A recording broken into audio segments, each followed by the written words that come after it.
Mbote Champangui, Mbote à tous les Olampangui, c'est votre Ntumwa Nswadi Kimbazi, Longi de l'école initiatique Kimuntu, école initiatique d'élévation de conscience.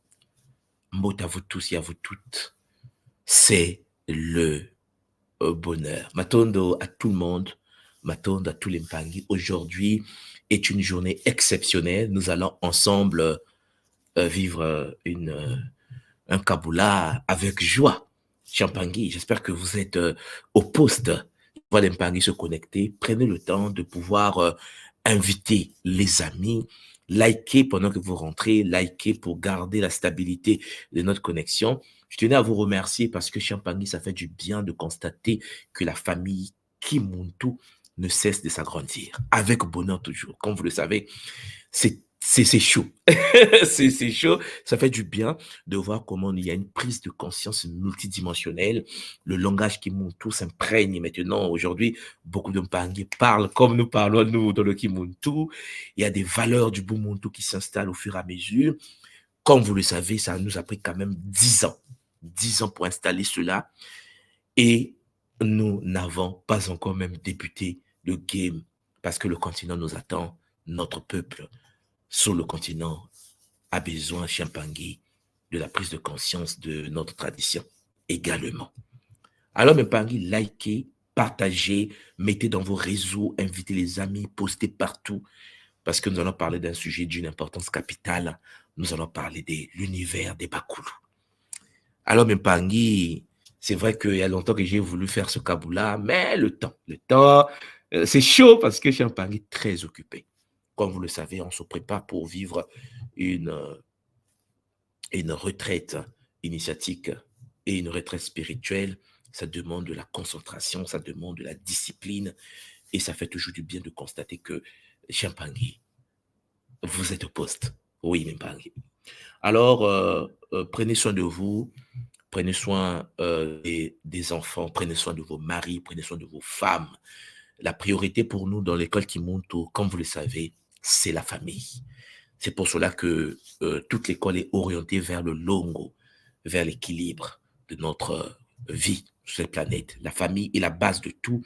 Nous sommes ici pour construire une famille terrestre et puis faire incarner des enfants célestes. C'est extraordinaire, Champangui. Et j'espère que vous prenez conscience au fur et à mesure de cela. Mais vivre dans une famille, vivre avec une famille équilibrée, avec un couple équilibré, ça demande de la discipline, ça demande de l'harmonie, ça demande, Champangui, de la détermination également. Alors, Mpangui, avant que je puisse poursuivre avec ce Kaboula, avant que je puisse débuter ce Kaboula, j'aimerais vous dire tout simplement Matondo Mamingi. Matondo pour votre présence, Matondo pour votre prise de conscience, Matondo pour l'éveil qui se passe partout sur le continent et dans la diaspora. Matondo pour les Ngagataki, les Ngankoko, les Ngambazi, Matondo pour la grande famille de Bilombo, Kilombo, Eb, Matondo, Champangui, à tout le monde, tous les Mpangui de la tradition Congo de notre école, tradition des dompteurs, sacrés des léopards, Champangui, c'est un bonheur. Vous savez, avant que nous puissions avancer, Champangui, j'aimerais tout d'abord vérifier si le son passe. Parce que ce son-là, mon micro multidimensionnel, là, c'est chaud. Est-ce que vous m'entendez convenablement? Est-ce que le son passe? Parce que je peux augmenter le son. Moi, je parle fort, vous voyez, non? Mais j'aimerais vérifier quand même. Est-ce que le son passe? Est-ce que vous m'entendez? Est-ce que c'est clair pour tout le monde? Champangui. Voilà. Essayez de m'écrire pour vérifier si c'est bon pour vous. On me dit 5 sur 5, on me dit le son est au top. Lorsque les Mpangui disent le son est au top, c'est un bonheur. N'est-ce pas, les Mpangui? Le son est bon. Voilà. Si le son est bon, on peut poursuivre. Alors, likez. Likez parce que le nombre de personnes augmente. Likez mes Mpangui et partagez. Partagez aussi. Vous partagez. Pour ceux qui ne sont pas abonnés, abonnez-vous. Ça fait toujours du bien de voir comment ça fait ça fait du bien. On est d'accord, voilà. Alors, puisque vous êtes en train de liker et puisque vous êtes en train d'inviter les cousins, les cousines, le voisin du coin, d'où vous m'écoutez. Champagny, prenez le temps de l'écrire. Écrivez-nous d'où vous m'écoutez. Est-ce que vous êtes comme moi en Asie, au cœur de l'Asie? Est-ce que vous êtes en Afrique? Est-ce que vous êtes en Europe? Ça fait toujours du bien de voir comment je vois les Mpangi de Aveyron en France, Mbote à tous les Mpangi de Pennsylvania, Zola, toi, l'Empang de Marmande, l'Empang de la Martinique, Bruxelles, Mbote à tous les Mpangi de la Côte d'Ivoire, l'Empang du Gabon à Libreville, Mbote à tous les Mpangi de Nice, Mbote à tous les Mpangi qui sont chez Mpangi en France, en Martinique, Bretagne. Bon, Bretagne au poste. Zola, toi, maman, ça fait du bien toujours parce que c'est le show. Belgique également, Champangui, Saint-Denis, c'est chaud. Madinina, l'Allemagne au poste. Guadeloupe, euh, dans le train. Paris, on est dans le train, quoi. C'est une ville ou bien c'est chaud là. Bretagne, c'est chaud. C'est chaud. Mbote à tous les Mpangi qui se connectent. Voilà, la grande famille qui monte tout. Marie Galante, Mbote à tous les Mpangi de l'île de France. Mbote Mpangi qui sont au Congo, à Pointe-Noire, toujours au poste. Mbote à tous les Mpangi de... Bon, là, en allemand, vous voulez que je lise ça comment vous aussi? En Allemagne, en Allemagne. Mbote Mpangi de Charleroi, les Mpangi du Togo. Mbote à tous les Mpangi de Madinina, Mbote, Mbote, Mbote à vous tous. Champangui, c'est le bonheur, c'est la joie, c'est magnifique, la prise de conscience multidimensionnelle. Mbote à tous les Pangui de Chine, qui est en Chine là. Mbote à tous les Pangui de Montréal. Mbote à tous les Pangui de la Guadeloupe. Bah, ça continue à défiler. Mais ça fait du bien de constater que, vous savez, il y a quelques années de cela, avant 2014, avant la naissance de Kim Muntu, notre manière de voir la réalité n'était pas encore vulgarisée. La manière de percevoir le monde, de savoir que nous sommes des âmes incarnées dans des véhicules et que nous pilotons au sein d'une matrice multidimensionnelle n'était pas encore sur cette planète. Et des moments, lorsque je prends du recul, je me dis, waouh, 10 ans. Ça fait du bien de constater que tout le monde parle maintenant aujourd'hui de Mbote, tout le monde parle de Mpangi, un vocabulaire, un paradigme, une vision. Et c'est incarné à travers le Kimuntu. Ça fait du bien de constater que il y a des Nga qui ont été formés, des Nga Gataki, des Nga Koko, des Nga Mbazi, des êtres magnifiques, des Mpangi exceptionnels qui, en effet, font le bonheur de beaucoup sur cette planète. Ça fait du bien de constater cette stabilité énergétique. Je tenais donc à saluer déjà tous les Mpangi, des Nga de la Guadeloupe, des Nga de la Martinique, des Nga de la Guyane, qui sont les pionniers et les pionnières de l'ère que nous avons ouvert, Champangui. Je tenais aussi à féliciter les Nga qui sont sur le continent, les Nga de l'Allemagne, Nga Simo, les Nga de la Belgique, les Nga de France, les Nga de l'Italie, tous les Nga où vous êtes, Champangui. Ça fait du bien, n'est-ce pas? Ça fait du bien de constater qu'après 4 siècles, 5 siècles de domination planétaire de notre peuple, il était important de pouvoir donner une nouvelle vision, une nouvelle réalité, une perception de la réalité. Et Champangui, ça marche. Ce qui veut dire que notre transformation, c'est quelque chose qui est en marche. Je pense que vous le constatez. Parce qu'en effet, on ne parlait pas de Gataki sur la planète depuis la chute de la tradition. On ne parlait pas de King Koko. On ne parlait pas de Kimbazi. Aujourd'hui, des Ngas sont au poste, les gens sont solides. Et, et le combat ne peut pas s'arrêter parce qu'en effet, Champangui, tout ce que nous faisons a pour but de pouvoir faire renaître la tradition des anciens. Et cette tradition est magnifique. Tu sais, il y a des moments lorsque je suis sur Internet et que j'entends les Mpangi dire Mbote Mpangi, je dis ah, le Kimuntu a changé la face de notre réalité. C'est-à-dire qu'on doit compter avec nous. C'est normal, en fait. Mais avant, non. Avant 2014, Champangui, on ne parlait pas de Maasimbi, on ne parlait pas de Mamba, on ne parlait pas de Mbao, on ne parlait pas de Mpi, ni de Ntoto. Avant 2014, on ne parlait pas, Champangui, de Ndadida. On ne parlait pas d'état du roi. Non, on ne parlait pas de tout ça. Ça dit que ce n'était pas encore là. Le Kimuntu nous a ouvert des portes vers des connexions. Aujourd'hui, à travers le Kimuntu, beaucoup ont fait le longo. À travers le Kimuntu, comme vous le constatez, beaucoup de Mpangi sont stables dans leur couple. Et malgré les problèmes, malgré les hauts, les bas, beaucoup de Mpangi comprennent qu'en effet, le but de la vie, c'est la résolution des problèmes. Et ça fait vraiment du bien de le constater parce que chez Mpangi, le nombre de divorces, le nombre de séparations, le nombre de... C'est chaud. Et le Kimuntu met son sel dans la vie aujourd'hui pour que nous puissions être des gens stables. Beaucoup d'Mpangi n'arrivaient plus à rentrer en Afrique. Je pense que vous vous souvenez.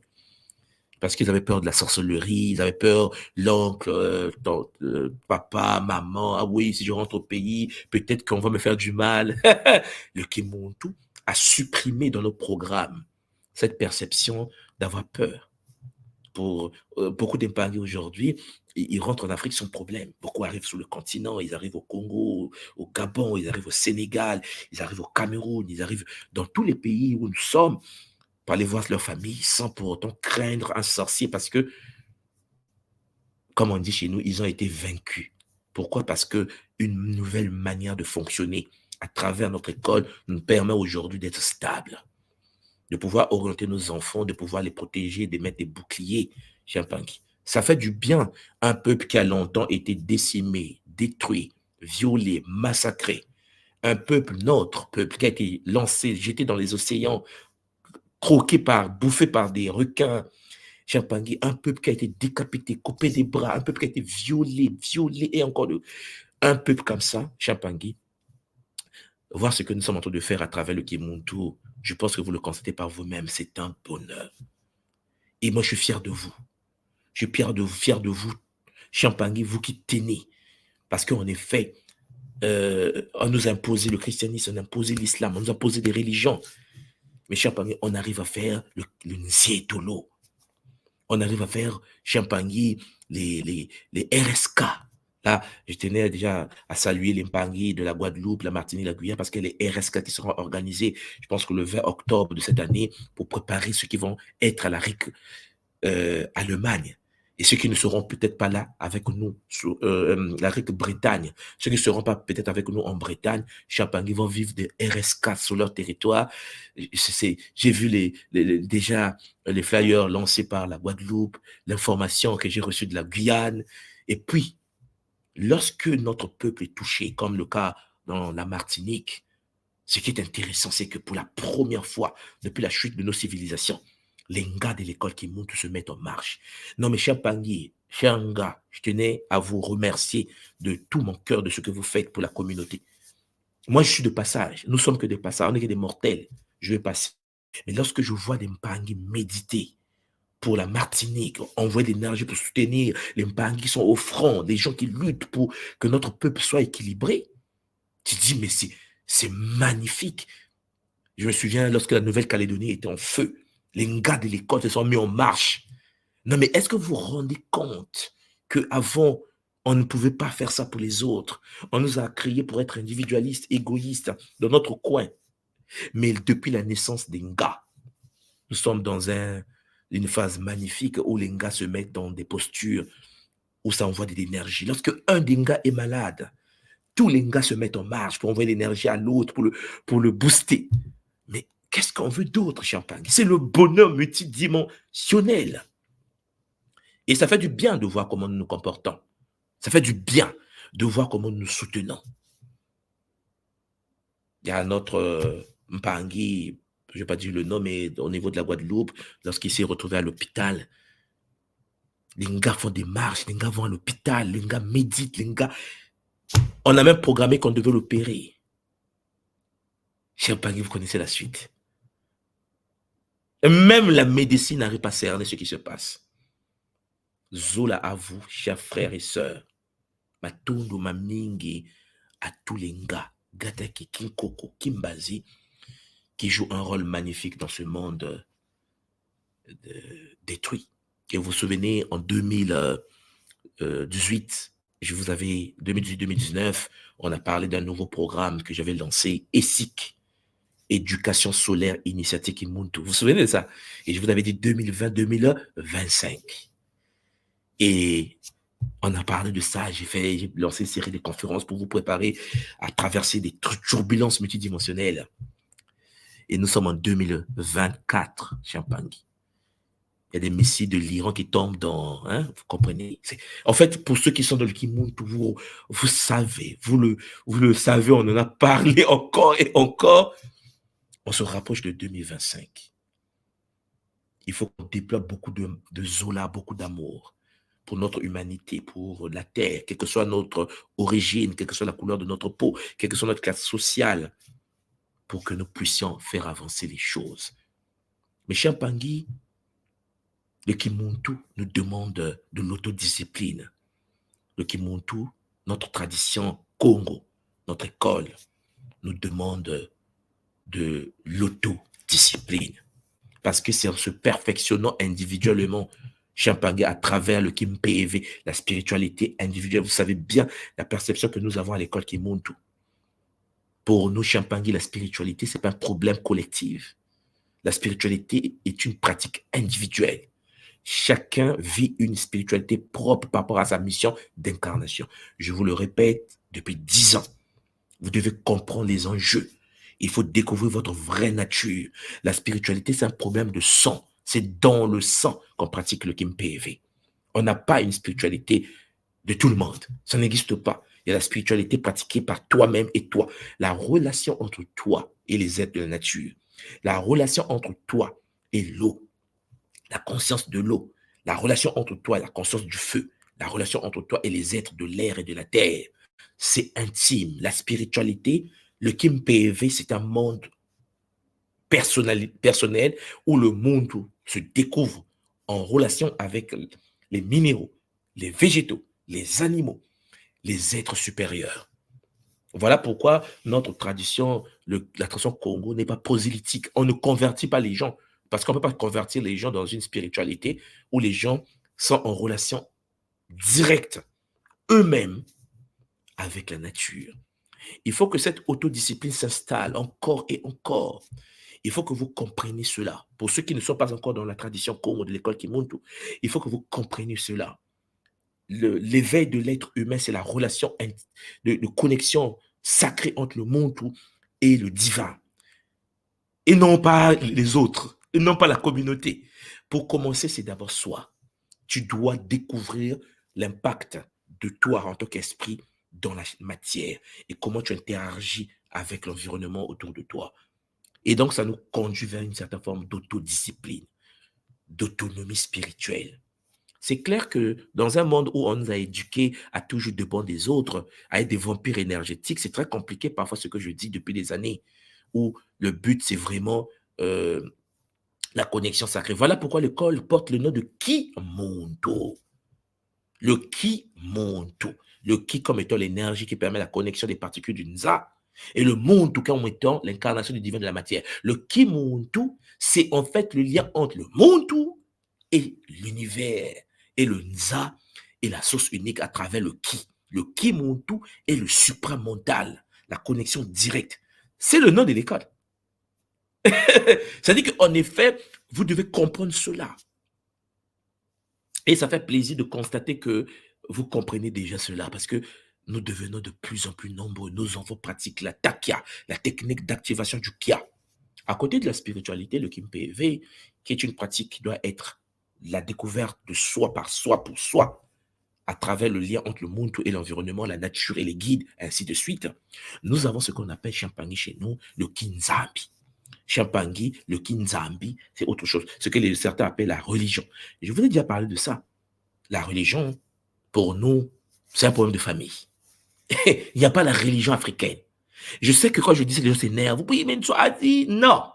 Il n'y a jamais eu. Parce qu'on veut copier l'autre. Non. On est devenu religieux parce qu'on est esclave. Parce que le maître, les esclaves sont sous la religion du maître. Mais en fait, la religion, le Kinzambi, c'est un problème de famille. Nkanda. Tu es né dans une famille. Tu dois pratiquer la religion de la famille. Et c'est quoi la religion de la famille? La religion, dans la tradition Congo, est la relation entre le monde et l'ensemble des êtres qui t'ont précédé au sein de cette lignée. Ce que nous appelons affectueusement les Bakolo, les ancêtres.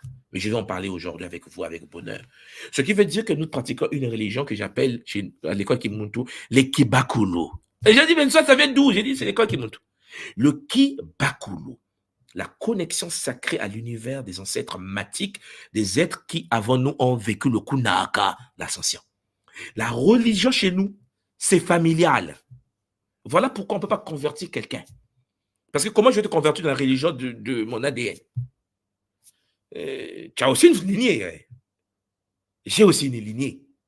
Nous avons des religions de lignée fondées sur le King Koko, ce qu'on appelle chez nous le totémisme. Tout le continent était comme ça avant que nous puissions, avant d'être chicotés correctement par des forces istéphétiques, métatroniques et démoniaques. Donc, si vous me comprenez les Pangui, vous voyez donc que nous sommes dans une posture où, à côté de cette connexion de lignée et cette découverte de soi par le Kempévé, la spiritualité, nous avons donc le monde qui vit avec les autres dans une famille, grande famille, métafamille, la communauté. Et là, Champangui intervient. Autre chose que nous appelons chez nous le Kinkolo. Le Kinkolo qui est Eto, c'est-à-dire notre ancestralité, c'est-à-dire Champangui, la tradition. Chaque lignée apporte la pierre à l'édifice traditionnel. Dans une communauté des êtres matiques sacrés, chaque famille a un totem. Chaque famille a un kinkoko.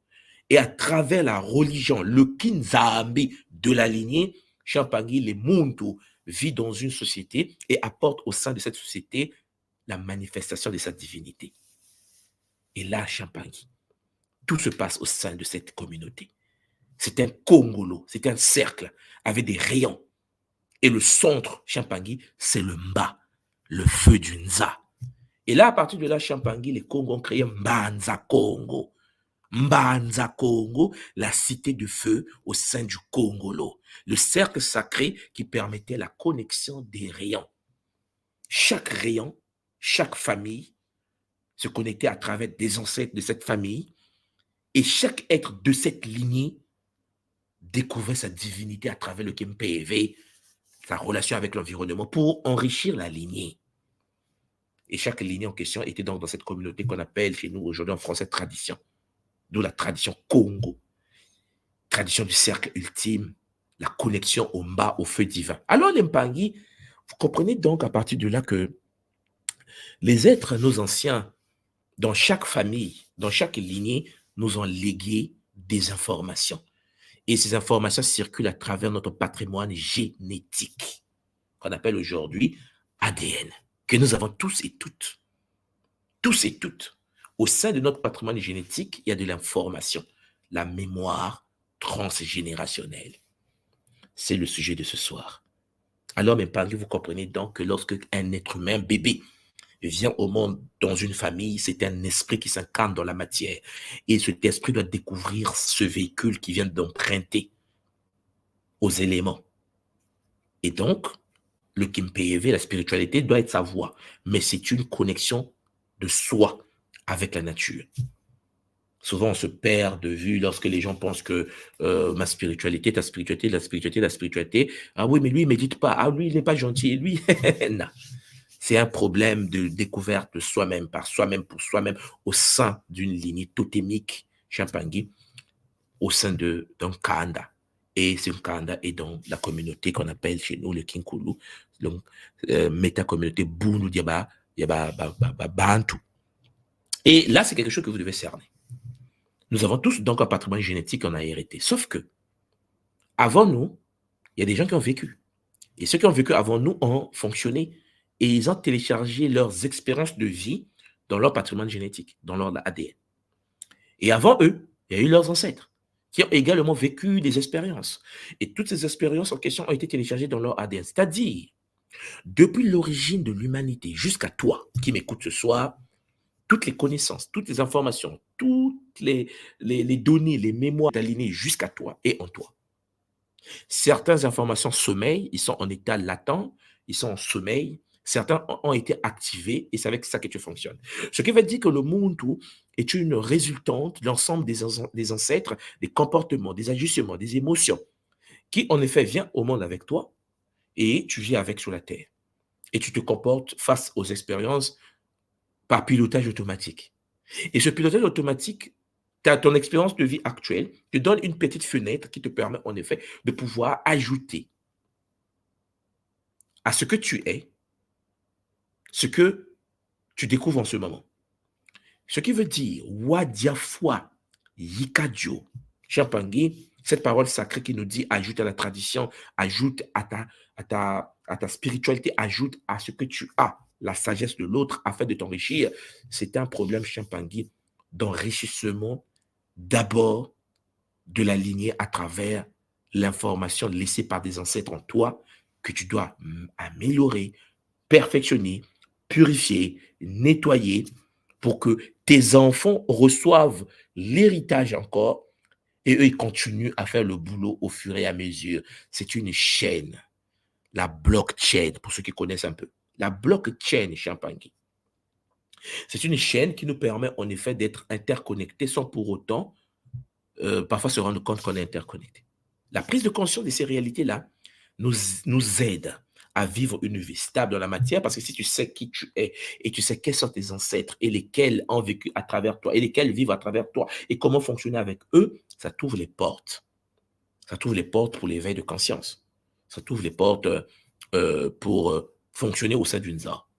Voilà pourquoi, à travers donc l'école Kimuntu, je vous avais déjà fait alors je vais faire partage écran, je vous avais déjà fait une série de conférences, 3 parties déjà, sur ce sujet que je suis en train de vous présenter, les Bakulu, leur structure matricielle.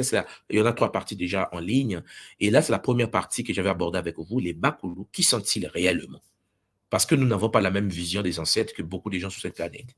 C'est pour ça que j'ai commencé d'abord pour vous expliquer que depuis que nous nous sommes incarnés, depuis que Kimuntu existe, un nouveau langage est installé, une nouvelle manière de voir la réalité.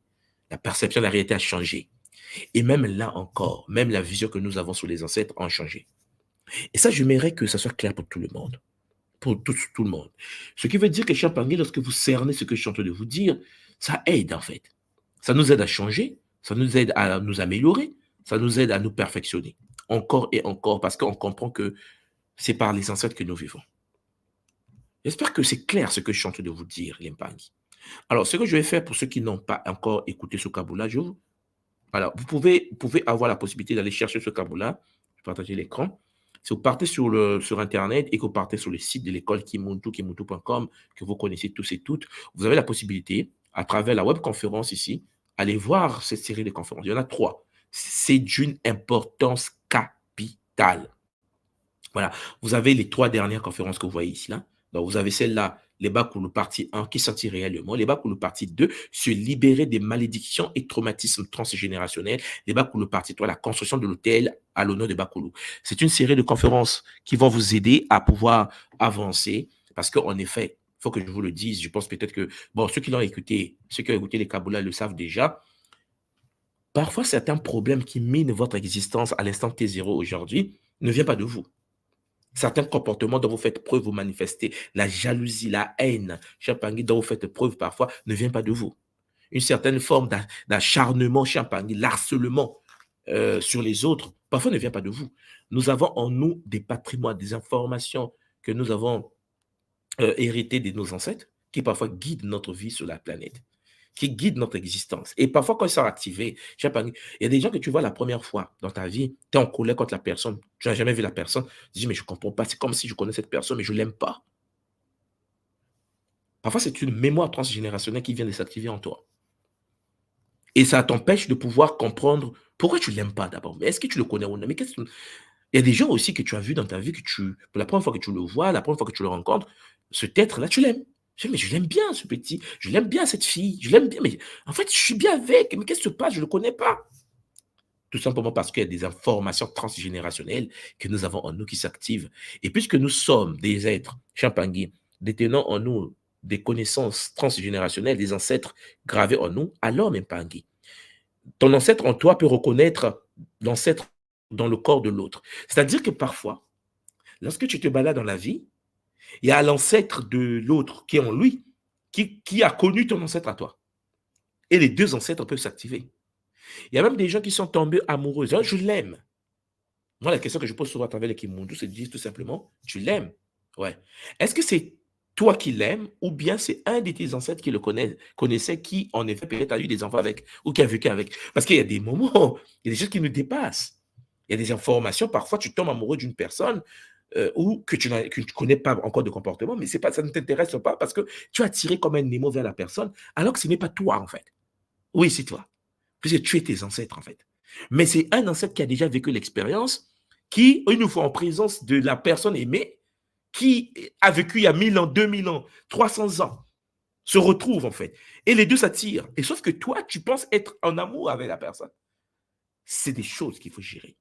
Et c'est des choses parfois qui font que beaucoup sont dépassés par les événements champagne. Alors, comme nous le faisons d'habitude, je vais donc vous partager le lien pour ceux qui veulent venir sur le plateau. J'aimerais qu'on en parle de ce sujet sur les ancêtres, c'est-à-dire que l'univers des Bakoulous, surtout pour ceux qui l'ont déjà écouté et ceux qui peuvent avoir des questions, ou ceux qui ne les ont pas écoutés aussi et qui peuvent venir pour que nous puissions partager. Je viens de mettre juste en bas de des différentes plateformes, Champangui, des liens. Vous pouvez venir sur le plateau. Nous allons communiquer ensemble en famille pour que ce sujet d'une importance capitale puisse nous aider à avancer avec efficacité. Champagne. Il y a des moments, une personne n'a jamais été abusée sexuellement. Il y a une des ancêtres qui a été abusée. Et si cette mémoire transgénérationnelle s'active par rapport à la situation, par rapport à la réalité, par rapport au milieu champangui, la personne peut se sentir mal. Comme si la personne a été abusée sexuellement alors qu'elle n'a jamais été abusée sexuellement. Il y a des gens, par exemple, qui ont des problèmes, qui ont peur de se noyer. Ils ne savent pas nager, ils n'ont jamais nagé, ils n'ont jamais allé dans une piscine, mais ils ont peur des piscines, ils ont peur d'être noyés. Ils oublient parfois qu'ils ont en eux la mémoire parfois d'une personne qui a vécu de sa lignée qui, en effet, s'est noyée ou bien qui a failli se noyer. Cette mémoire transgénérationnelle se télécharge en nous et en nous. Donc, ce qui veut dire que parfois nos agissements ne dépendent pas de ce que nous vivons actuellement. Les situations devant nous actualisent, activent les potentialités. Mais cher Pangui, il arrive des moments où tu ne te sens pas bien. Mais tu ne sais pas pourquoi tu ne te sens pas bien. Il y a des moments où tu as des doutes, mais les doutes ne viennent même pas de toi, ou la colère ne vient pas de toi. Ce sont des mémoires. Nous avons en nous des mémoires transgénérationnelles. Le Kibakulu, ce que nous appelons chez nous le culte des ancêtres, qu'on appelle réellement la religion ancestrale africaine, c'est un problème de lignée. La purification génétique, l'équilibre génétique, la communication, euh, euh, disons, parapsychique entre toi et la lignée. L'ensemble des êtres qui, avant toi, ont vécu, l'ensemble des gens avant toi qui ont fonctionné et euh, qui peuvent te permettre d'avancer ou pas. Il y a des moments où tu as tellement mal dans l'existence, problème de finances, parce qu'il y a un problème de finances dans l'histoire, les fausses couches, parfois transgénérationnelles, des malédictions comme ça, les poches trouées transgénérationnelles, le fait que, en effet, tu n'arrives pas à atteindre tes objectifs, tu commences un projet, tu l'arrêtes, tu commences un projet, tu l'arrêtes. Si tu remontes le temps, tu remontes la mémoire ancestrale qui réside en toi, tu seras étonné que dans ta famille, il y a eu des gens qui ont commencé à arrêter, ne jamais finir un projet qu'on a débuté et ainsi de suite. Et puis, il y a des gens qui sont dans ce qu'on appelle l'autodestruction. C'est-à-dire quelque chose qui te fait du bien, quelque chose que tu as toujours aimé, que tu aimes, mais que tu vas détruire. Parce qu'en fait, en toi résident des êtres qui ont vécu comme ça avant toi et qui t'ont légué en fait l'héritage qu'il faut en effet nettoyer, structurer et puis arrêter avec bonheur. Donc, comme je disais, Champangui, nous avons donc, j'ai mis en bas, je vois les Mpangui commencer à rentrer sur le plateau. Il y a, alors, Nga Elisha, tu es connecté, mais l'appareil non connecté. Je pense que peut-être tu es il faut. Alors, comment tu vas faire ça? Peut-être tu es connecté sur deux plateformes, parce que là, je ne peux pas te faire rentrer parce que il dit non connecté. Donc, essaie de voilà, déconnecte-toi et reviens. Voilà, encore, avec bonheur. Donc, Champangui, vous avez le lien pour ceux qui veulent qu'on en parle de ce sujet, ceux qui ont des questions, ceux qui ont parfois des interrogations sur la transgénérationnalité. Le temps est là pour vous. Venez sur le plateau pour que nous parlions en famille. On n'aura pas.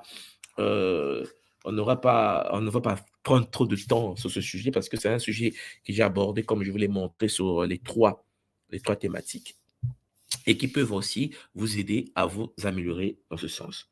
Donc, le lien est en bas. Prenez le lien. Voilà.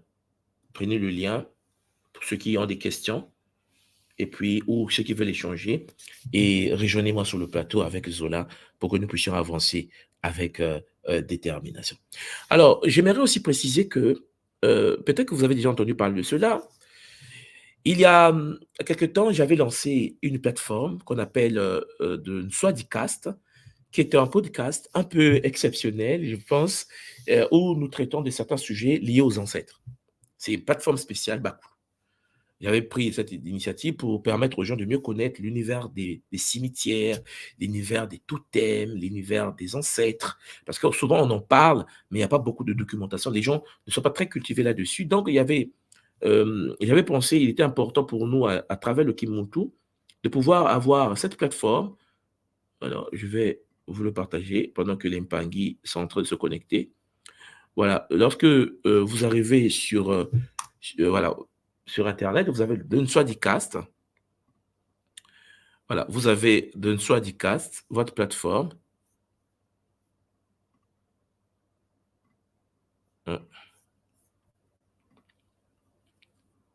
Ah, Nga Elisha a réussi à améliorer, à arranger sa chose, donc je vais la faire entrer. Voilà, donc ici, si vous tapez ici D'un Swadicast, voilà, c'est ça, c'est cette plateforme-là. Pour ceux qui veulent aller voir des informations, vous pouvez faire un tour dessus. C'est une plateforme, ça charge, voilà. C'est une plateforme où vous avez une série des caboulets, des enseignements, beaucoup des enseignements, hein, pas une série, beaucoup d'enseignements, euh, qui parlent que des ancêtres, ok? Ça parle que des ancêtres. Nous l'avons transformé en application aujourd'hui. C'est téléchargeable via l'application. Je vais vous en parler plus tard. Le but vraiment de cette application, c'est de nous aider vraiment à avoir accès avec facilité à ces univers-là et à comprendre que les ancêtres, c'est toute une science. La spiritualité, ce n'est que lié à ce que nous sommes, la découverte de soi. Nous sommes venus sur Terre pour améliorer, purifier, nettoyer la lignée. N'oubliez jamais cela. La résolution des problèmes est la base de notre tradition et de notre spiritualité. Voilà. Donc, il y a Nga Elisha qui est rentré. Mbote Mpangi, est-ce que tu m'entends maintenant, maman Elisha? Beauté tout moi, beauté. Maman, Oui, je t'entends très bien. Toi, tu m'entends, papa? oui, je t'entends très bien, maman. Je t'entends très Maté. bien. Maintenant, toi, nous parlons de l'univers des Bakoulou. Maman, tu as la parole. Est-ce que d'abord tu as écouté l'univers des Bakoulou? Si oui, qu'est-ce J'ai que tu en écouté penses? la première, j'ai pas écouté la première partie, donc j'essaie maintenant d'écouter et de réviser ça jusqu'à bien comprendre, après passer à la deuxième pour pouvoir Oui. faire vraiment les choses en profondeur. Et c'était magnifique, papa, c'était magnifique parce qu'on se rend compte au fait que tout ce qu'on a comme comportement, c'est vraiment lié au fait à nos ancêtres. Tout ce Mm. qu'on fait en fait aujourd'hui, ce qu'on vit aujourd'hui, notre communauté avec les poches trouées, là, tout le monde est pauvre. C'est parce que ça vient de là-bas, le problème du célibat dans la communauté, ça vient de là-bas. Tout vient de l'autre côté. Donc maintenant, papa, il y a beaucoup de choses qui se sont mises en place depuis, avant que le Kimuntu naisse. Donc tout le monde a mis ces choses en place. Que se Mm. passe-t-il maintenant quand on commence à faire, par exemple, comme nous allons faire en Bretagne, Mm. les rituels au fait pour se déconnecter à tout ça? Qu'est-ce qui se met en place? Est-ce qu'on arrive à couper les liens avec le phénomène des poches trouées? Est-ce que les couples qui sont déjà mis en place, est-ce qu'ils vont se rendre compte que finalement, c'était les ancêtres? Eux, ils font quoi? Comment ça peut être vécu, au fait, par nous Mm. qui allons passer par ces rituels-là? Et pour ceux qui ne vont pas passer par là, parce que beaucoup seront à la rigue, d'autres non, on fait quoi pour Ouais. eux? Mais bon, d'abord, ceux qui ne seront pas à la RIC et qui ne seront pas avec nous, bah, futuriques, hein, parce qu'il y aura des RIC toujours. Ce n'est pas un problème, maman Nga et les chats. Chaque chose en son temps. Par contre, ceux qui sont déjà en relation, par exemple, de couple, mais qui émanent non pas de la mission de vie, de l'âme sœur, mais qui sont là parce qu'il y a eu une attraction due à la mémoire transgénérationnelle. Je précise bien parce que vous allez vous rendre compte que la majorité des gens qui se mettent en couple, par cette relation transgénérationnelle, finissent par divorcer. Parce que ce n'est pas leur vie, en fait. C'est-à-dire que tu vas te rendre compte que la personne, ce qui t'a tiré vers la personne n'est pas réellement ce que tu voulais, c'est autre chose. Tu te dis, mais qu'est-ce qui se passe? Pourquoi il y a une attraction? Mais on n'est pas vraiment en train de vivre les mêmes réalités, alors qu'il y a une certaine forme d'attraction. Parce que tout simplement, il y a quelque chose de très puissant qui existe, maman, en nous, qu'il faut nettoyer. Mettons une personne qui est déjà en couple avec une personne qui n'est pas de sa mission de vie, qui n'est pas née pour elle et qui est déjà en relation, il faut chercher à mettre le pont. C'est pour cela que le logo est là pour structurer, c'est-à-dire que bifurcation, il faut chercher à mettre le pont avec la personne, se guérir et continuer dans l'œuvre. Parce que le but, c'est quoi? Ce n'est pas de se séparer. Le but, c'est de résoudre la situation dans laquelle on se trouve, de chercher une solution tangible.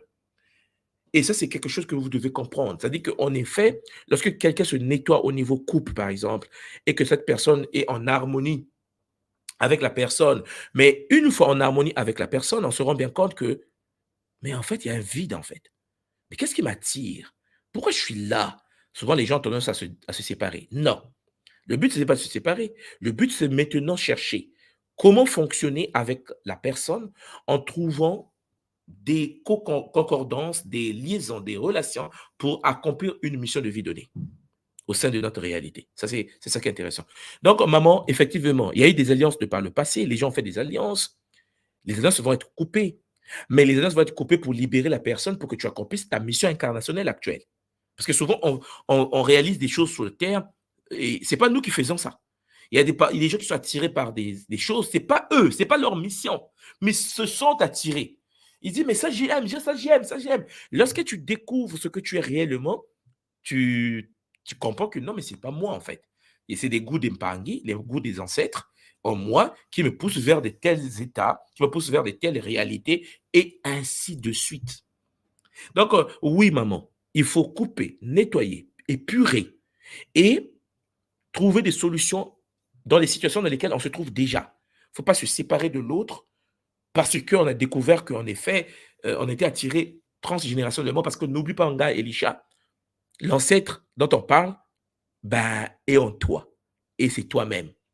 Parce que comprenez bien que nous sommes des êtres qui voyageons à travers le temps et nous avons vécu des expériences au fur et à mesure, au fur et à mesure.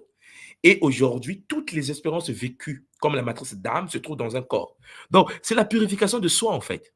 Le nettoyage de soi, ce n'est pas une fatalité, mais il faut se nettoyer. Celui qui a eu des dettes karmiques dans le passé, il faut le nettoyer. L'humain qui a le corps matériel sur la terre a pour but d'apporter la paix à ceux qui ont vécu avant, qui n'ont pas fini. Parce qu'après Nunga Elisha, nos enfants doivent continuer le boulot, continuer à nettoyer maman Elisha qui est partie. C'est une chaîne transgénérationnelle. Les futures générations ont pour but de nettoyer les anciens. Et les anciens ont pour but de préparer les futurs. Donc, c'est bidirectionnel. Et ça, c'est très important. Parfois, on oublie ça. Les gens viennent sur la Terre, vivent leur vie, font les bêtises et partent.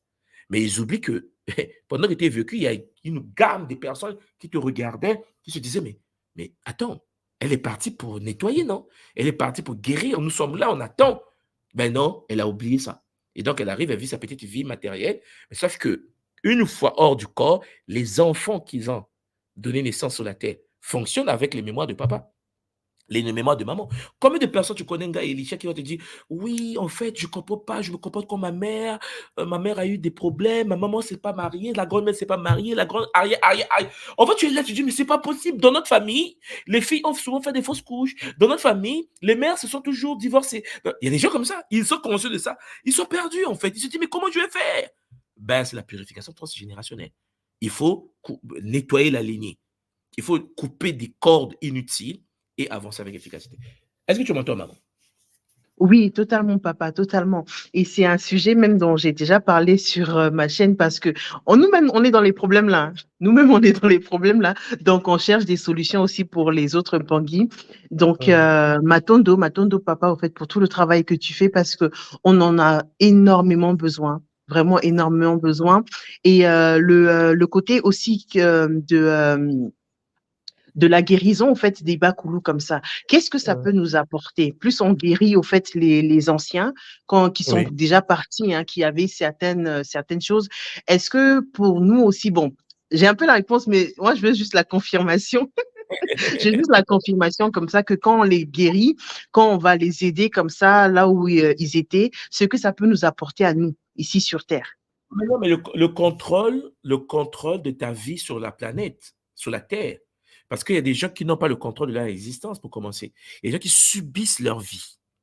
Il y a des gens comme ça, qui subissent leur vie.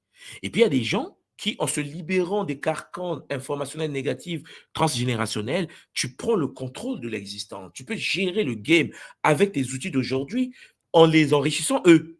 Parce que tu es comme leur champion, maman. Tu es la championne de la lignée. Et eux, ils disent, allez, allez, Elisha, allez, allez, allez. Mais sauf Elisha est paumé parfois, il est fatigué, il dit, mais je suis fatigué. Mais tu es fatigué parce que tu as des briques sous la tête, des poids issus de la mémoire transgénérationnelle que tu dois nettoyer. Donc, déjà, nettoyer les autres, c'est les aider à poursuivre leur kunaka, à poursuivre leur cheminement d'ascension. Et deuxièmement, toi qui es sur le terrain, avoir le contrôle de la vie dans la matière, ne pas subir les mfuka, les dettes des autres, mais vivre avec des outils, vivre avec, avancer avec efficacité dans la matière, et ainsi de suite. Parce que, maman, je te prends un exemple.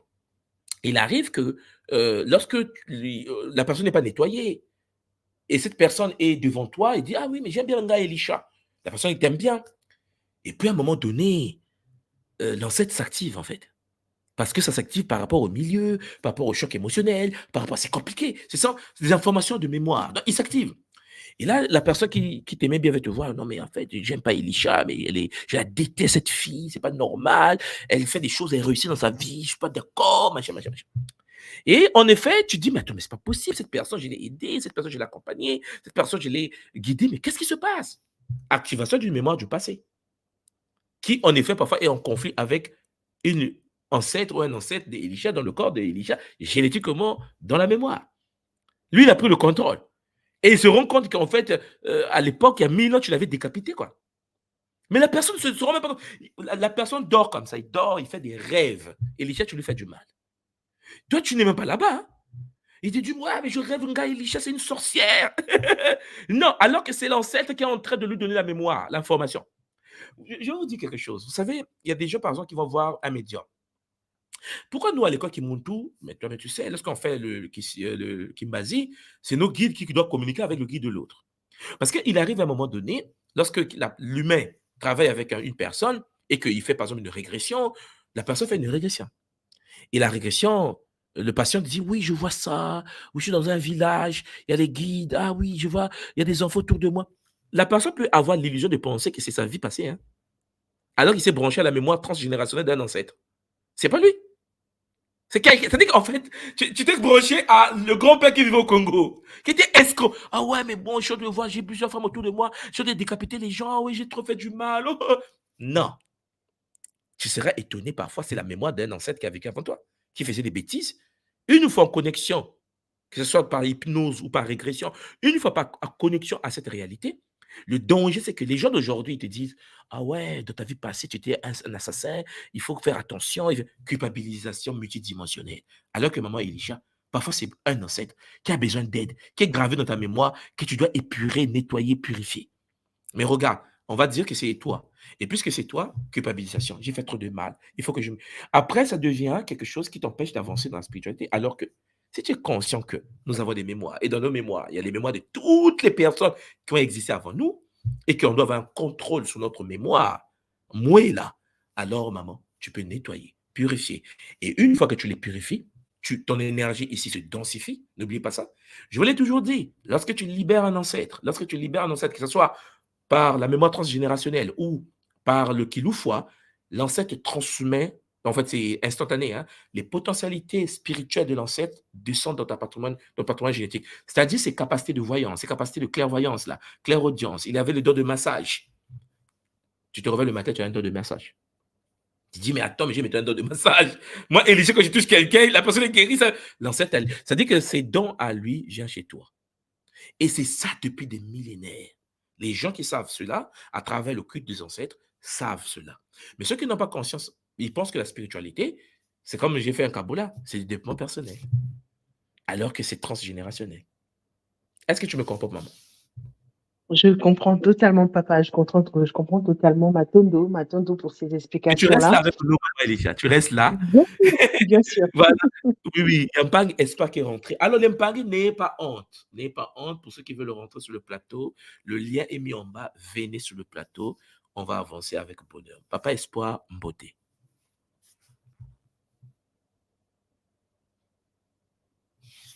Allô? Ton micro est muté, papa. Ton micro.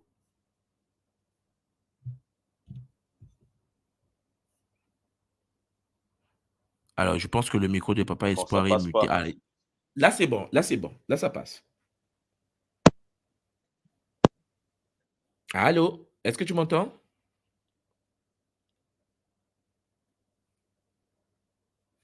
Alors, je ne sais pas si maman Elisha, tu l'entends. Le muté est démuté, mais moi, je ne l'entends pas. Je l'ai entendu, après ça a recoupé. Ouais, ouais. Alors que le muté est démuté. Papa Espoir, je pense que. Essaie d'enlever les écouteurs. Essaie d'enlever les écouteurs. Peut-être que c'est ça qui fait ça. Qui te bloque. Allô, tu m'entends là?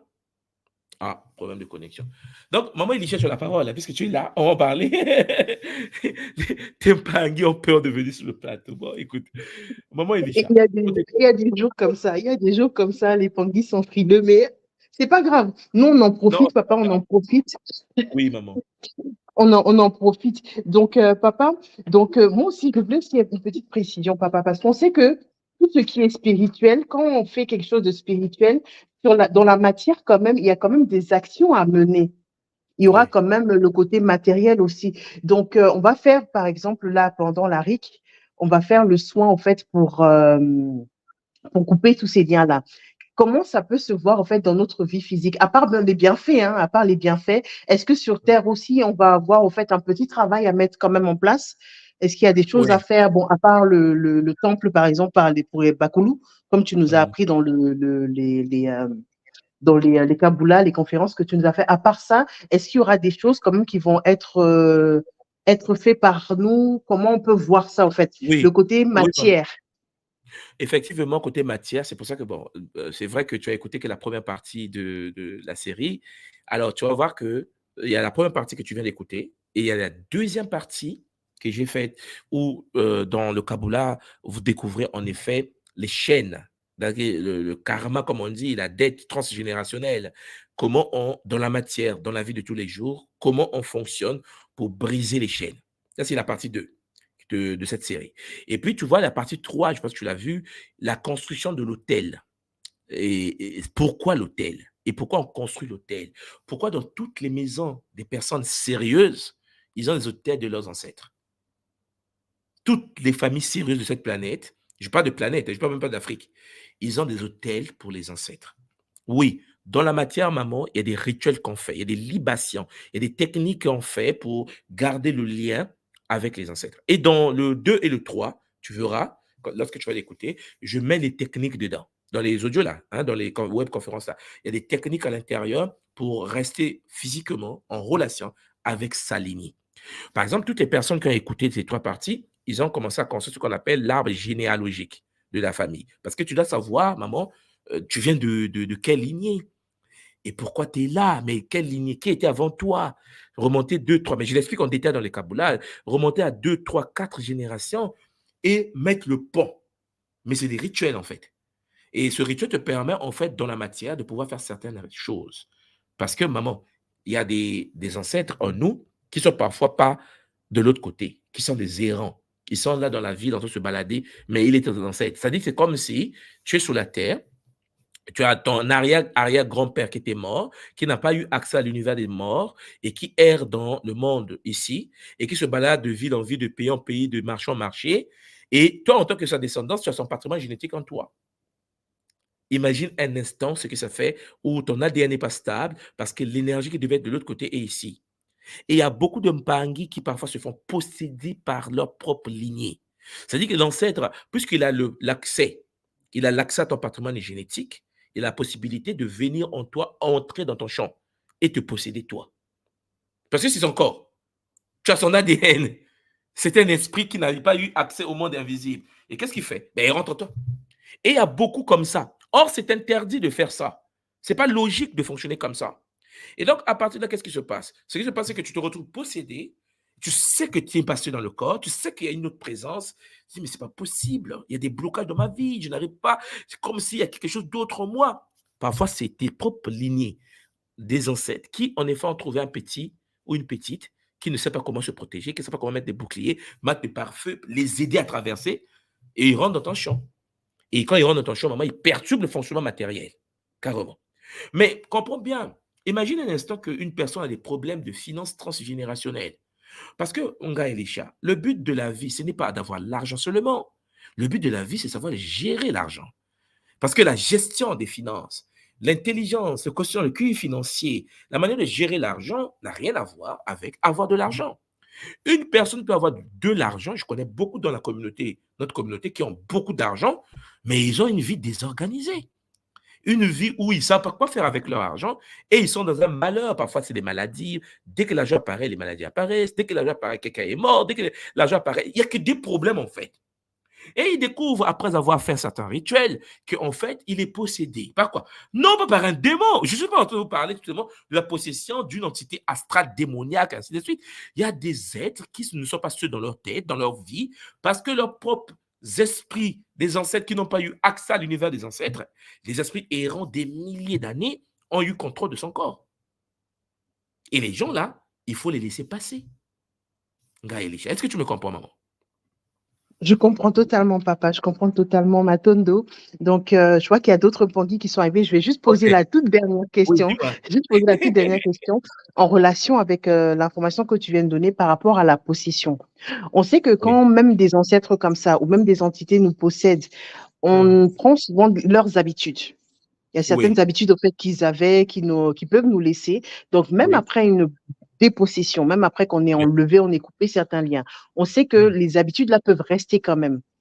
Oui. Donc, Bien sûr. c'est ça, en fait, le côté spirituel à faire, mais derrière, on sait qu'il y a aussi un gros travail à faire parce que ces habitudes-là, ça fait peut-être, moi, j'ai 35 ans, ça fait 35 ans que, hein, s'il y a un grand-père qui me possédait depuis, donc j'ai gardé tout ça.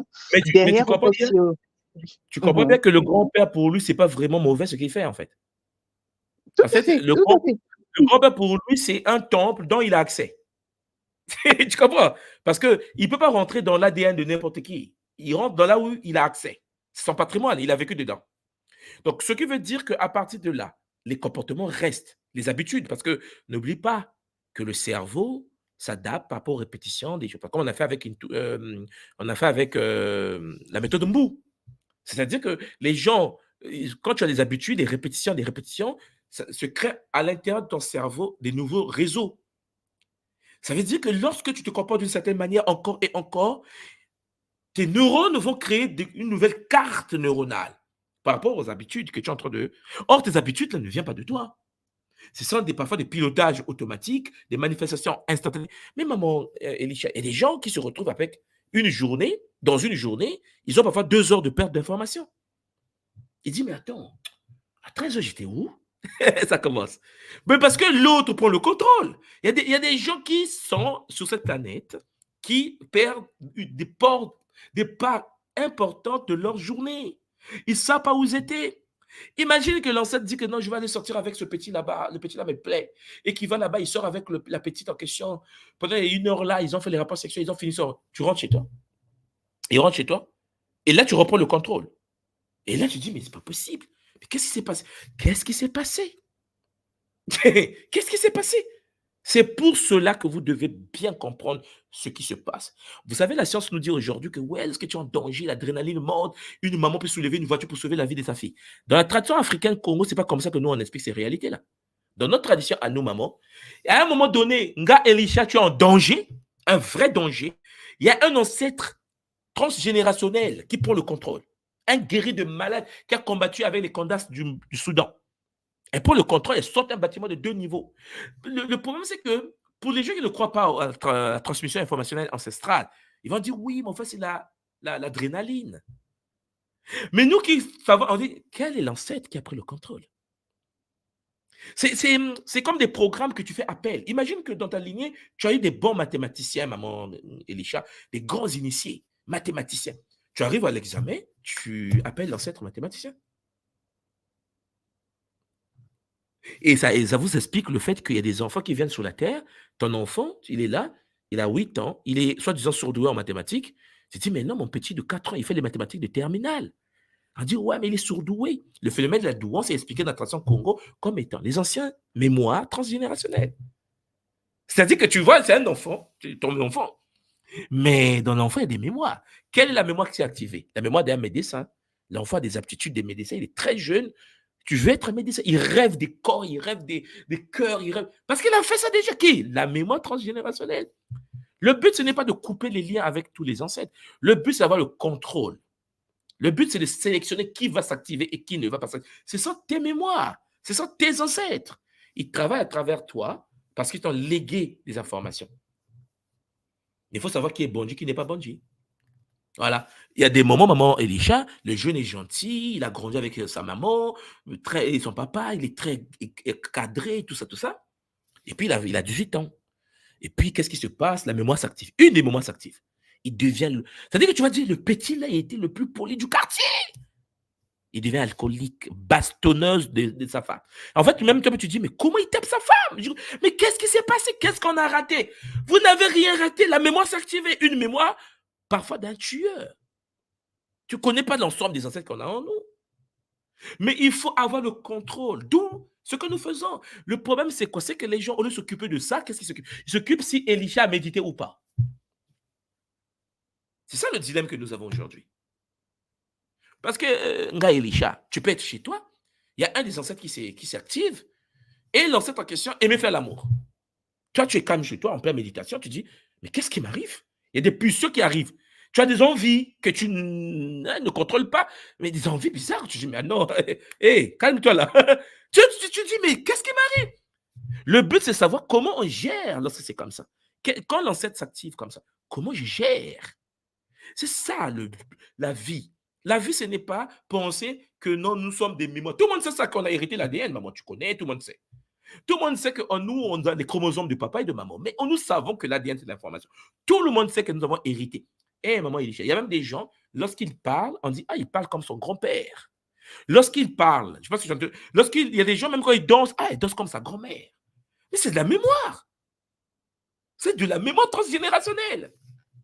Et toutes ces connaissances-là sont en nous. C'est pour ça que je vous ai toujours dit, c'est qu'on cherche parfois à l'extérieur, ce n'est pas dans un livre, c'est en toi. Si tu ne l'as pas, tu ne l'as pas.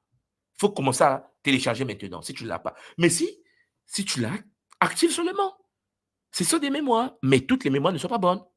Voilà pourquoi en nous, il y a le maths et il s'est fait. Parce qu'il y a des bandits aussi dans le circuit. Toi, tu connais nos familles. Et quand ils s'activent, le comportement de la personne change. Qui a pris la décision? Est-ce que c'est Elisha ou bien c'est un ancêtre d'Elisha? Mais on va dire c'est Elisha seulement, puisque toi, tu es l'interface, comme on dit en informatique.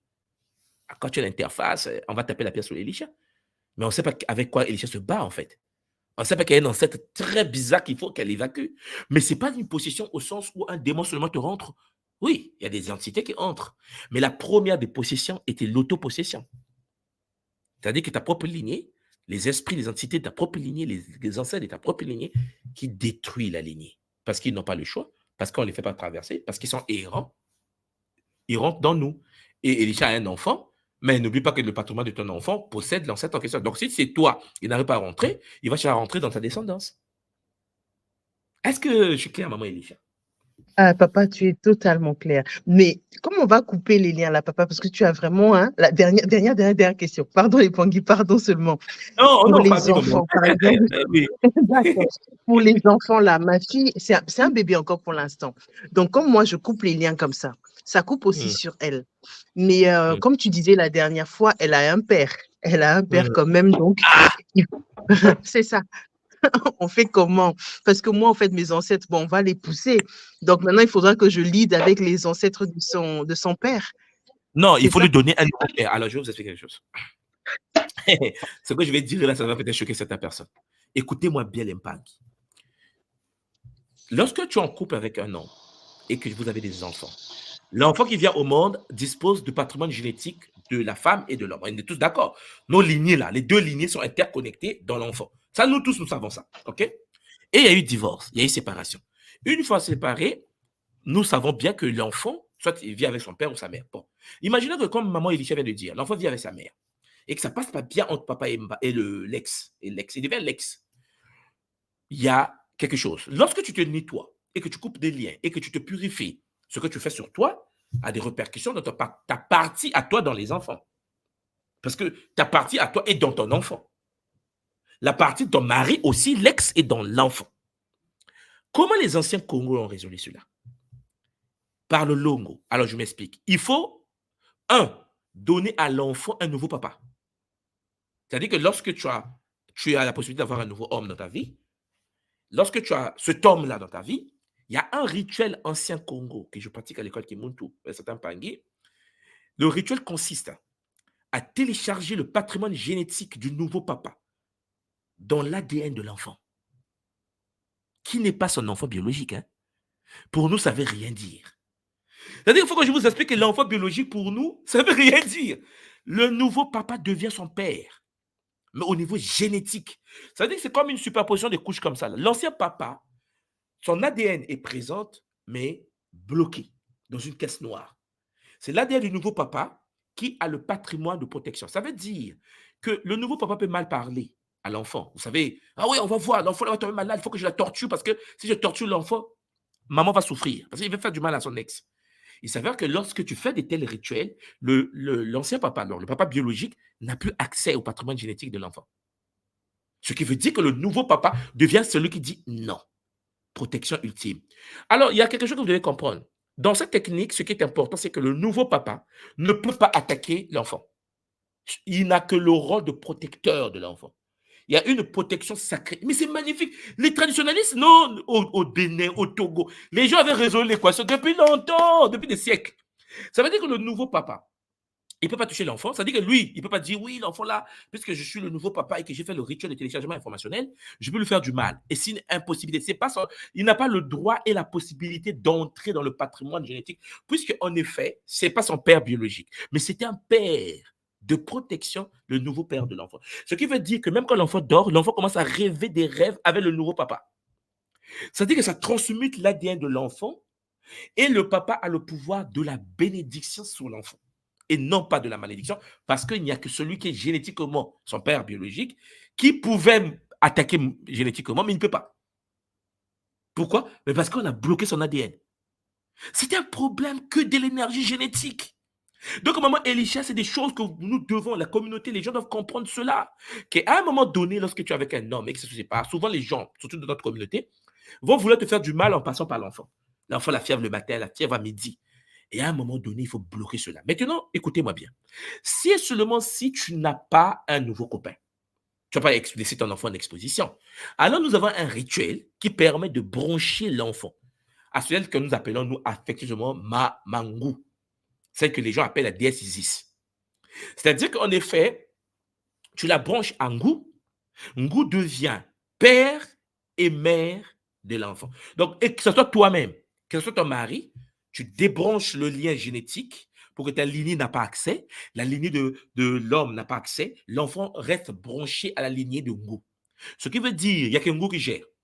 Si ton enfant est branché à Ngou, ça veut dire que même tes propres oncles, tes frères ne peuvent pas toucher l'enfant. Même son père et toi-même, vous ne pouvez pas toucher l'enfant. Là, c'est le cas où tu dois attendre jusqu'à ce que tu le trouves un papa biologique et matériel terrestre.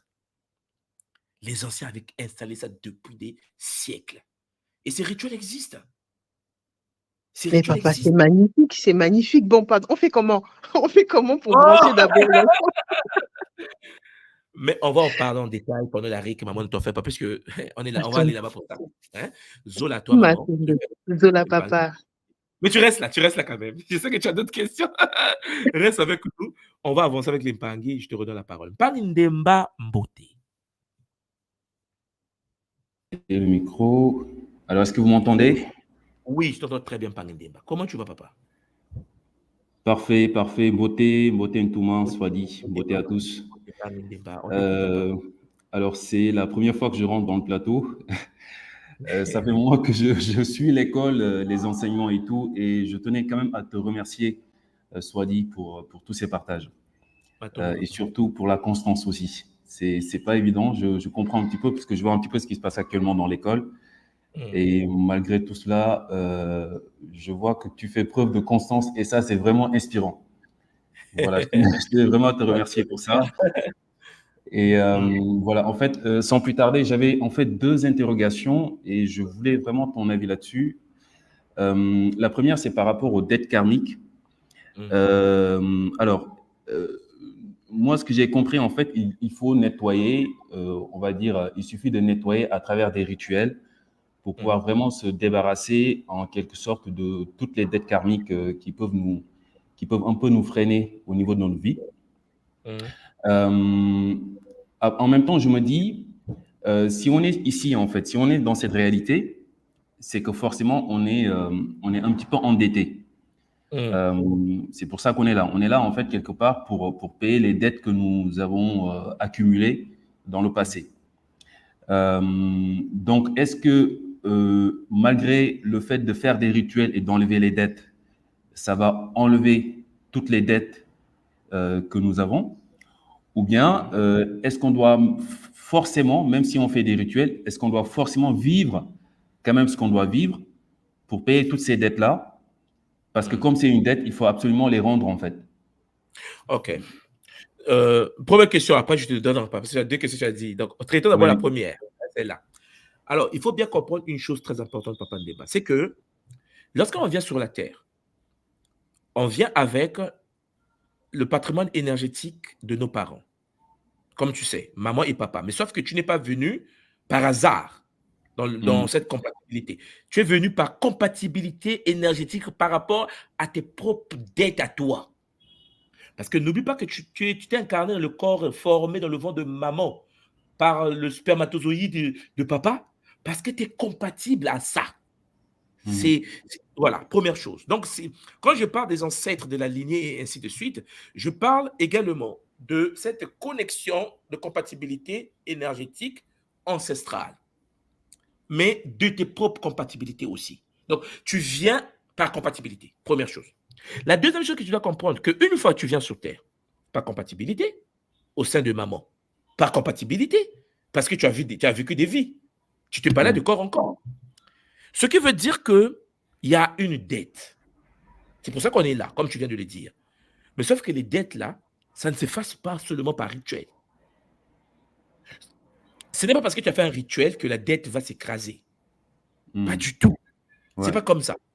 La dette en question s'efface par l'acte, la pratique, le geste.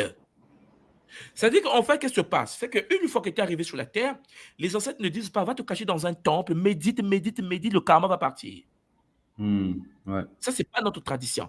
Notre tradition à nous, c'est qu'il n'y a qu'une seule chose, une seule, qui efface la dette de manière épurée, là, bien faite, là.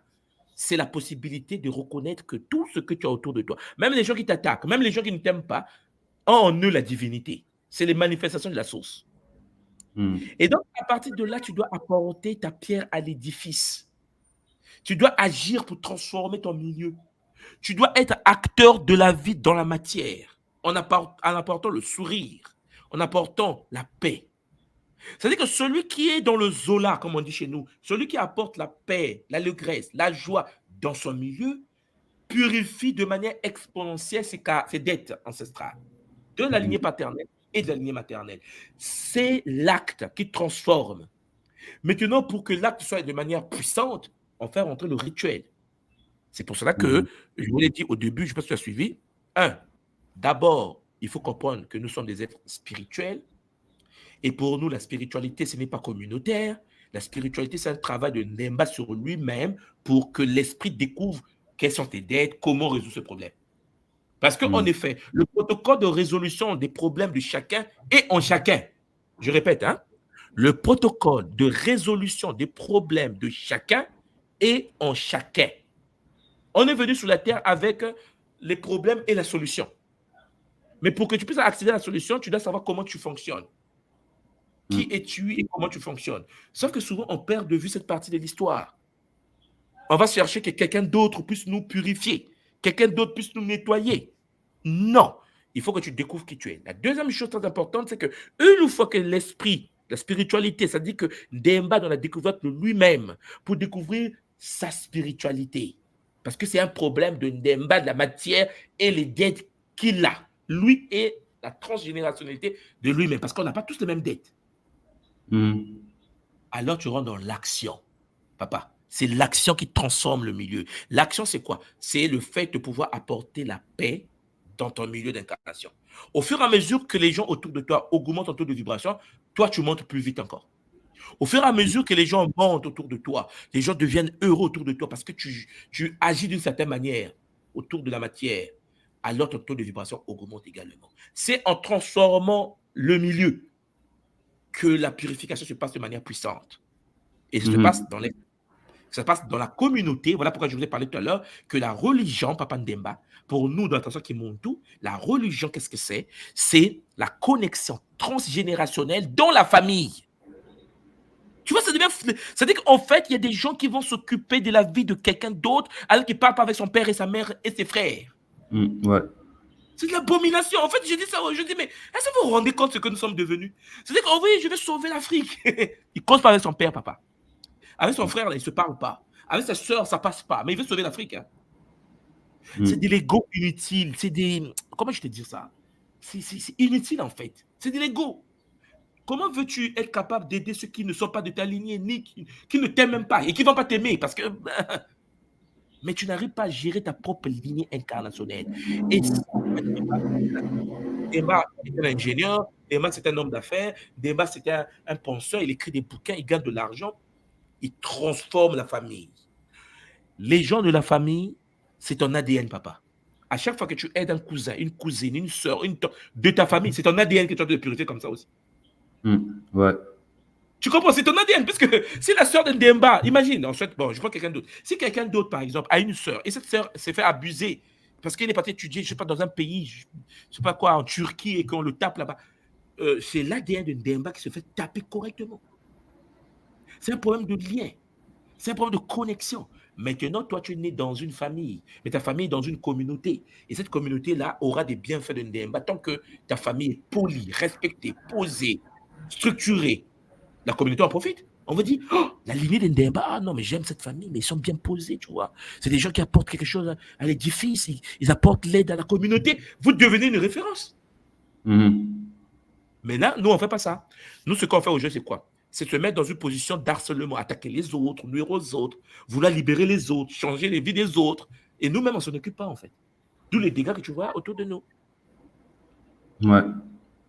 Tu vois? Donc, par rapport à ta première question, tu comprends, papa, que la première chose que nous devons faire, que nous devons effectuer, ce n'est pas seulement méditer. Ça, c'est le plan spirituel. Ce n'est pas seulement chercher à faire un rituel avec un esprit. On n'est pas que spirituel, on est matériel. On est une âme vivante, papa. On est l'incarnation de l'esprit de la matière. C'est pour ça que les Congos résolvent toujours les problèmes avec les Makoko Matatu. Le Nsaku, le Mpanzu et le Nzinga.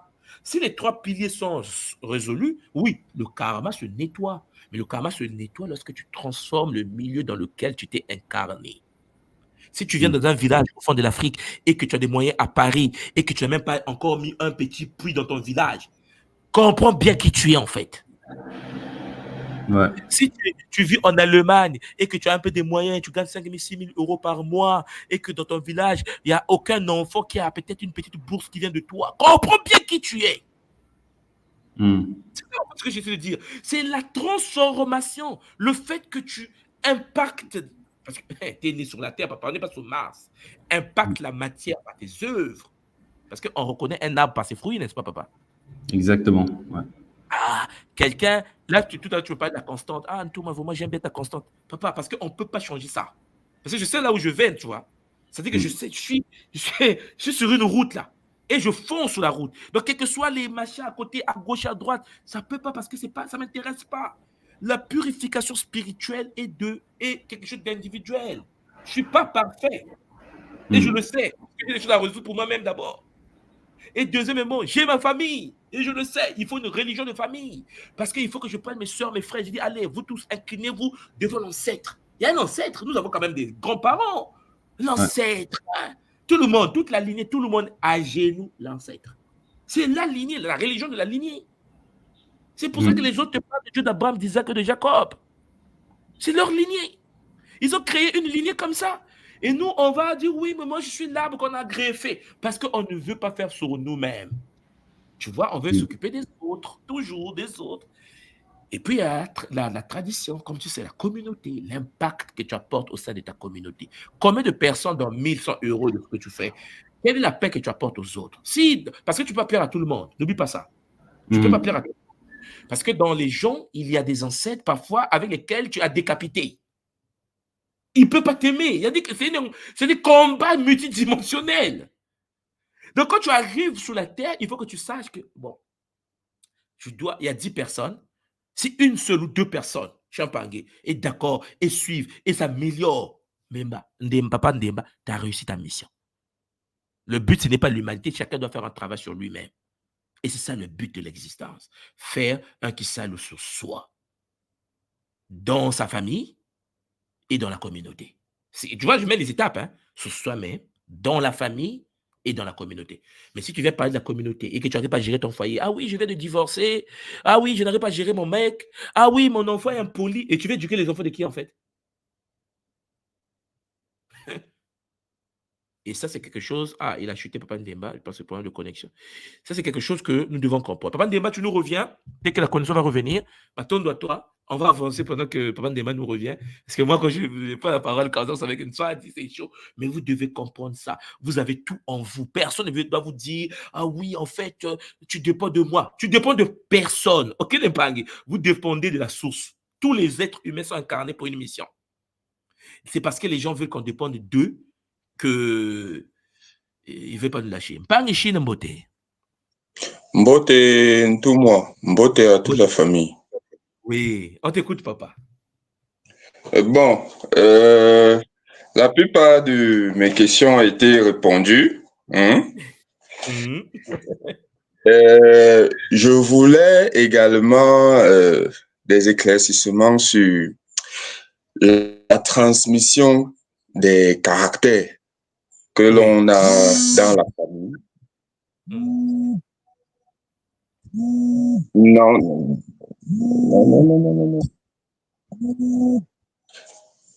Oui, c'était un appel là. Oui, je disais les transmissions émotionnelles. Je suis au niveau des transmissions émotionnelles que les Bakoulou. Je suis au niveau des transmissions émotionnelles que les Bakoulou peuvent nous donner. Par exemple, j'ai un père, côté émotionnel, il a des émotions, plus ou moins négatives. Mais maintenant, je me rends compte que les mêmes émotions qu'il aimait, c'est aussi ça que je manifeste.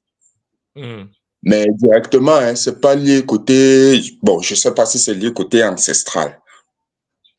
Je voudrais savoir si, en travaillant, ça pourra le guérir aussi. Vous m'entendez? Oui, là c'est bon. Oui, Là, allô?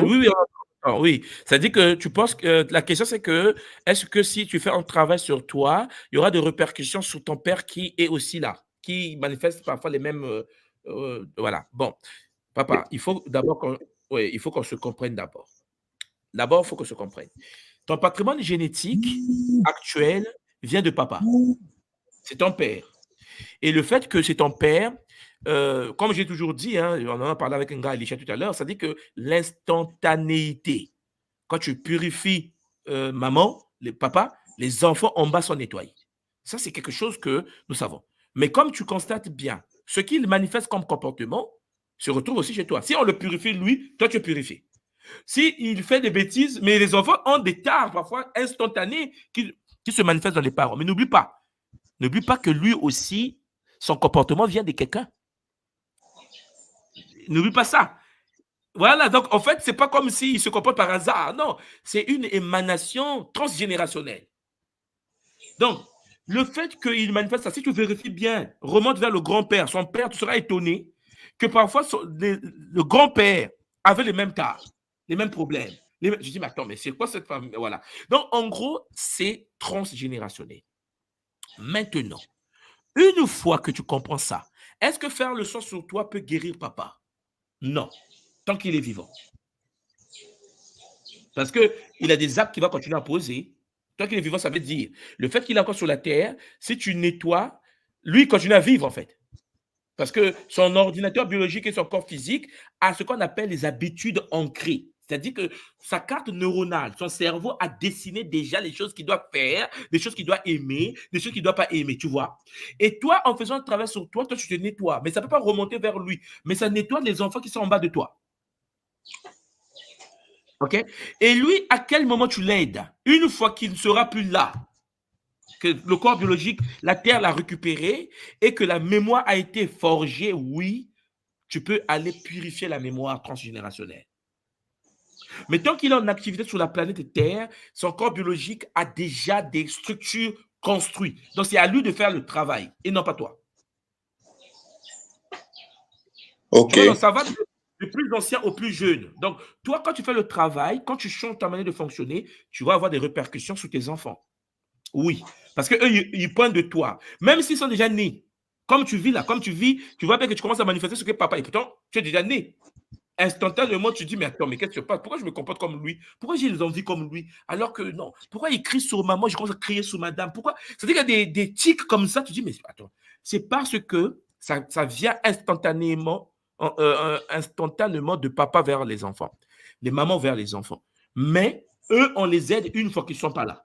Une fois qu'ils finissent avec le game, là, tu dis, bon, alors, ils ont une dette de combien là? Oh non, 1000 francs CFA. Ah bon, il faut que je paye cette dette pour les libérer en fait. Tu vois? Là, tu remontes vers... Voilà. Là, tu nettoies. Mais de vivant, non, c'est pas possible. Je t'écoute, papa. Je ne sais pas si tu as compris ma réponse. Oui, j'ai compris la réponse. Donc, ça veut dire que c'est aussi le cas donc pour les maladies psychologiques.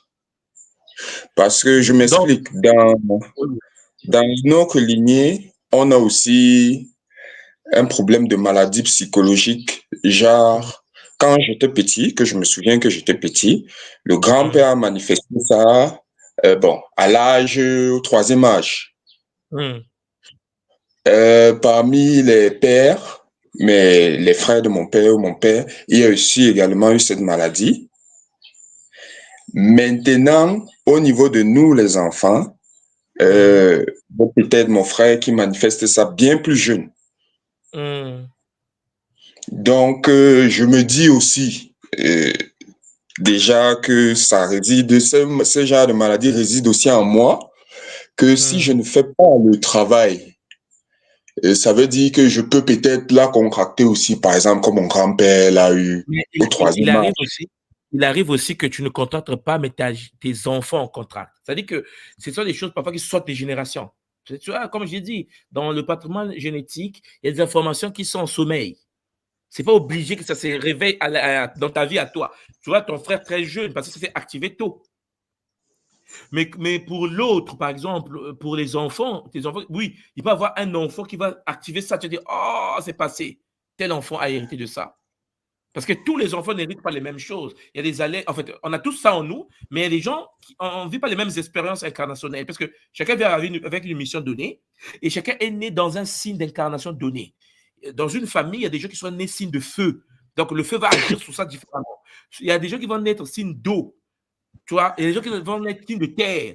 Il y a des gens qui vont naître signe de l'air. Donc, en gros, lorsqu'on s'incarne, il faut savoir que chacun est unique. Déjà, dans la famille, on n'est pas né de même signe d'incarnation. On n'a pas les mêmes totems. Donc, l'héritage ne se manifeste pas de la même manière, ni au même moment. Mais nous avons ça en nous. Si on ne nettoie pas, les enfants qui viennent après nous auront ça. Et ainsi de suite. Et eux, si dans 20 ans, 30 ans, 100 ans, ils vont dire, ah, on a un problème psychologique et tout. Ils vont dire, ah ouais, mais bon, nos frères de papa, tu te souviens, oui. L'arrière-grand-père, tu te souviens, oui. L'arrière-arrière, tu vois, ils savent que non, c'est transgénérationnel. Et ça, il faut que vous compreniez ça. Ça veut dire, la résolution des problèmes au niveau être humain, c'est quelque chose qui vient de la lignée. Papa, nos problèmes à nous, c'est un problème de lignée. Regarde, je te prends un exemple pour que tu me comprennes encore mieux. Regarde. Tu es dans quel pays en ce moment? Je suis au Cameroun. Tu es au Cameroun. Alors, je prends un exemple. Je prends le cas du Congo que tu connais aussi. Regarde, quand tu vas aujourd'hui dans le pays, nous avons, toi et moi, là, nos parents ont vécu l'esclavage. Nos ancêtres. On les a déportés dans les Antilles, dans les Caraïbes, en Amérique, comme tu sais. Mais tu sais que lorsqu'on arrivait dans les Amériques, on nous faisait dormir avec les cochons. Souvent, on oublie ça. Hein? Au début, lorsqu'on arrivait dans les plantations, on nous mettait avec les cochons nus. Et donc, qu'est-ce qu'on faisait? On faisait que le fils couche avec sa mère parce qu'on voulait des enfants. On nous a mélangés comme ça. On couche avec tout le monde. Plus on est nus avec les cochons, on dormait dans la boue. Et de temps en temps, le papa venait violer la soeur, violer la maman, violer... Voilà. Et on a vécu dans la boue, en fait. Parce que beaucoup de gens nous pensent qu'on était dans les maisons. Non, les maisons venaient après. Même les habits, là, on nous a donné après. Au début, on était vraiment dans l'esclavage pur et dur, au début de l'esclavage. Des animaux. Bon.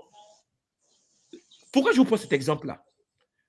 La mémoire transgénérationnelle, ceux qui ont vécu ça en Afrique et en Amérique, ceux qui ont vécu ces dégâts-là dans les Amériques, ont transmis l'information en Afrique.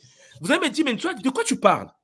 Je suis en train de parler, oui, de la transmission Champangui par des champs morphogénétiques de l'information. C'est-à-dire que l'information de le grand-père dans les plantations, dans les maisons des porcs, avec maman, papa, tout enfant, machin, machin, dès que l'enfant vient au monde, on prend le bébé, on l'amène dans une autre plantation parce qu'on vend le bébé directement. Même quand la femme est enceinte, on attend déjà le bébé, ils vont attendre de $, on le vend déjà. Lorsque on a vécu ça dans les Amériques, les traumas là, ce trauma s'est transmis génétiquement par structure holographique dans ceux qui vivaient en Afrique. Vous avez dit, mais toi, de quoi tu parles? L'enfant qui vient en Afrique, qui n'a pas été dans les maisons des porcs, qui n'a pas vécu avec les cochons, qui n'a pas été violé, qui n'a pas été machin, va commencer à manifester un comportement identique à un esclave dans les plantations. Jusqu'à aujourd'hui, je vais vous montrer quelque chose. Quand tu arrives à Brazzaville, au Congo, quand tu arrives à Kinshasa, quand tu arrives au Cameroun, à Douala ou à Yaoundé, vous allez constater quelque chose, papa Chine. Partout, il y a des poubelles. Partout, c'est sale. Partout, il y a des égouts. En fait, au pays, les gens disent, en fait, ils ne voient pas ça. C'est-à-dire, vous devez comprendre ce que je suis en train de vous dire. C'est génétique. Ils ne voient pas que c'est sale. Regarde, quelqu'un va au marché acheter un pain. La maman qui vend du pain, à côté, il y a des matières fécales. Les moustiques, les mouches tombent sur les matières fécales et reviennent sur du pain. Lui, il attend son pain. Ah merde, mets le beurre. Ouais, on met un peu beaucoup de beurre. Le beurre a des mouches. À côté, il y a des toilettes. Bon, tu sais bien, tu connais notre réalité. Mais papa, il ne voit pas ça. Il va prendre le pain, il mange. Oh, c'est bon, soit dit le pain là. En fait, il ne le voit pas. Il ne peut. Même le ministre, même le président, même tout. Il ne le voit pas. Papa, la question que vous devez vous poser, qu'est-ce qui s'est passé? Les gens pensent que non, mais en fait, une soit dit non. Nous sommes les descendants directs de ceux qui ont vécu des traumas. Nous sommes tous traumatisés, transgénérationnellement. Oui, mais eux, ils sont partis en Amérique. Ça ne veut rien dire. Comme tu viens de dire, mon père et moi, nous sommes interconnectés. Il manifeste un comportement que je manifeste. Mais qu'est-ce qui se passe? Attends, moi, j'ai des choix à faire. Oui, mais parce que tu as hérité. Et tu vas continuer à hériter pendant que tout ce qu'il fait, si tu ne bloques pas, si tu ne mets pas un bouclier, si tu ne le protèges pas, si tu ne structures pas, ben tu vas continuer à hériter parce que tu as en toi son patrimoine génétique. Et vous allez voir qu'aujourd'hui, même sur le continent, il y a des femmes qui tombent enceintes, ils avortent l'enfant, ils jettent dans la poubelle. La même manière que nos mamans, on prenait les enfants dans les plantations. Et combien de femmes de notre tradition, de notre lignée, ont tué les bébés pour ne pas que les bébés soient esclaves? Beaucoup. C'est notre histoire. C'est-à-dire, tu as un enfant qui vient au monde, c'est un garçon, une fille. Depuis les plantations, tu les gorges déjà seulement. Clac. Parce que tu as peur que le patron le récupère, il va le vendre. Donc, pour sauver l'enfant, il tue l'enfant. Mais papa, nous le faisons en Afrique aujourd'hui, 2024. Mais on doit changer. J'ai dit, mais c'est pas comme ça qu'on va changer. Vous pensez parce que tu dis que non, on va changer, qu'on va changer. Non, c'est transgénérationnel. Ce sont des informations gravées depuis des siècles en nous et qui se transmettent comme ça. Mais ils étaient partis, ça ne veut rien dire. C'est holographique. Est-ce que tu comprends pas, Chine? Oui, je comprends. Ça m'amène à une autre question. Oui, papa. Bon, voici l'arbre généalogique. Il y a le grand-père, il a eu des fils, par exemple. Bon, on laisse mon père. Déjà là, j'ai compris que je reçois aussi directement. Ça veut dire que si mon oncle, c'est-à-dire le frère de mon père, lui ici fait des conneries, ça veut dire que moi aussi, je vais hériter de ça. Si tu es né à travers un mariage non protégé, que nous on appelle le longo, oui, tu vas hériter de ça. Alors, je m'explique. Pourquoi en Afrique, on a installé les mariages? Papa Chine. Ce n'est pas seulement pour se marier au sens occidental, non.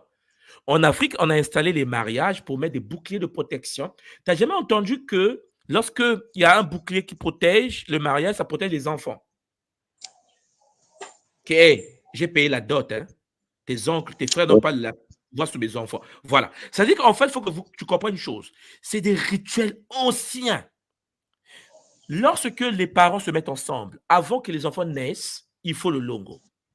Tous les enfants qui sont nés hors longo, si on ne met pas le longo et que la famille continue à fonctionner comme ça, les enfants sont à la merci de la famille de papa et de la famille de maman.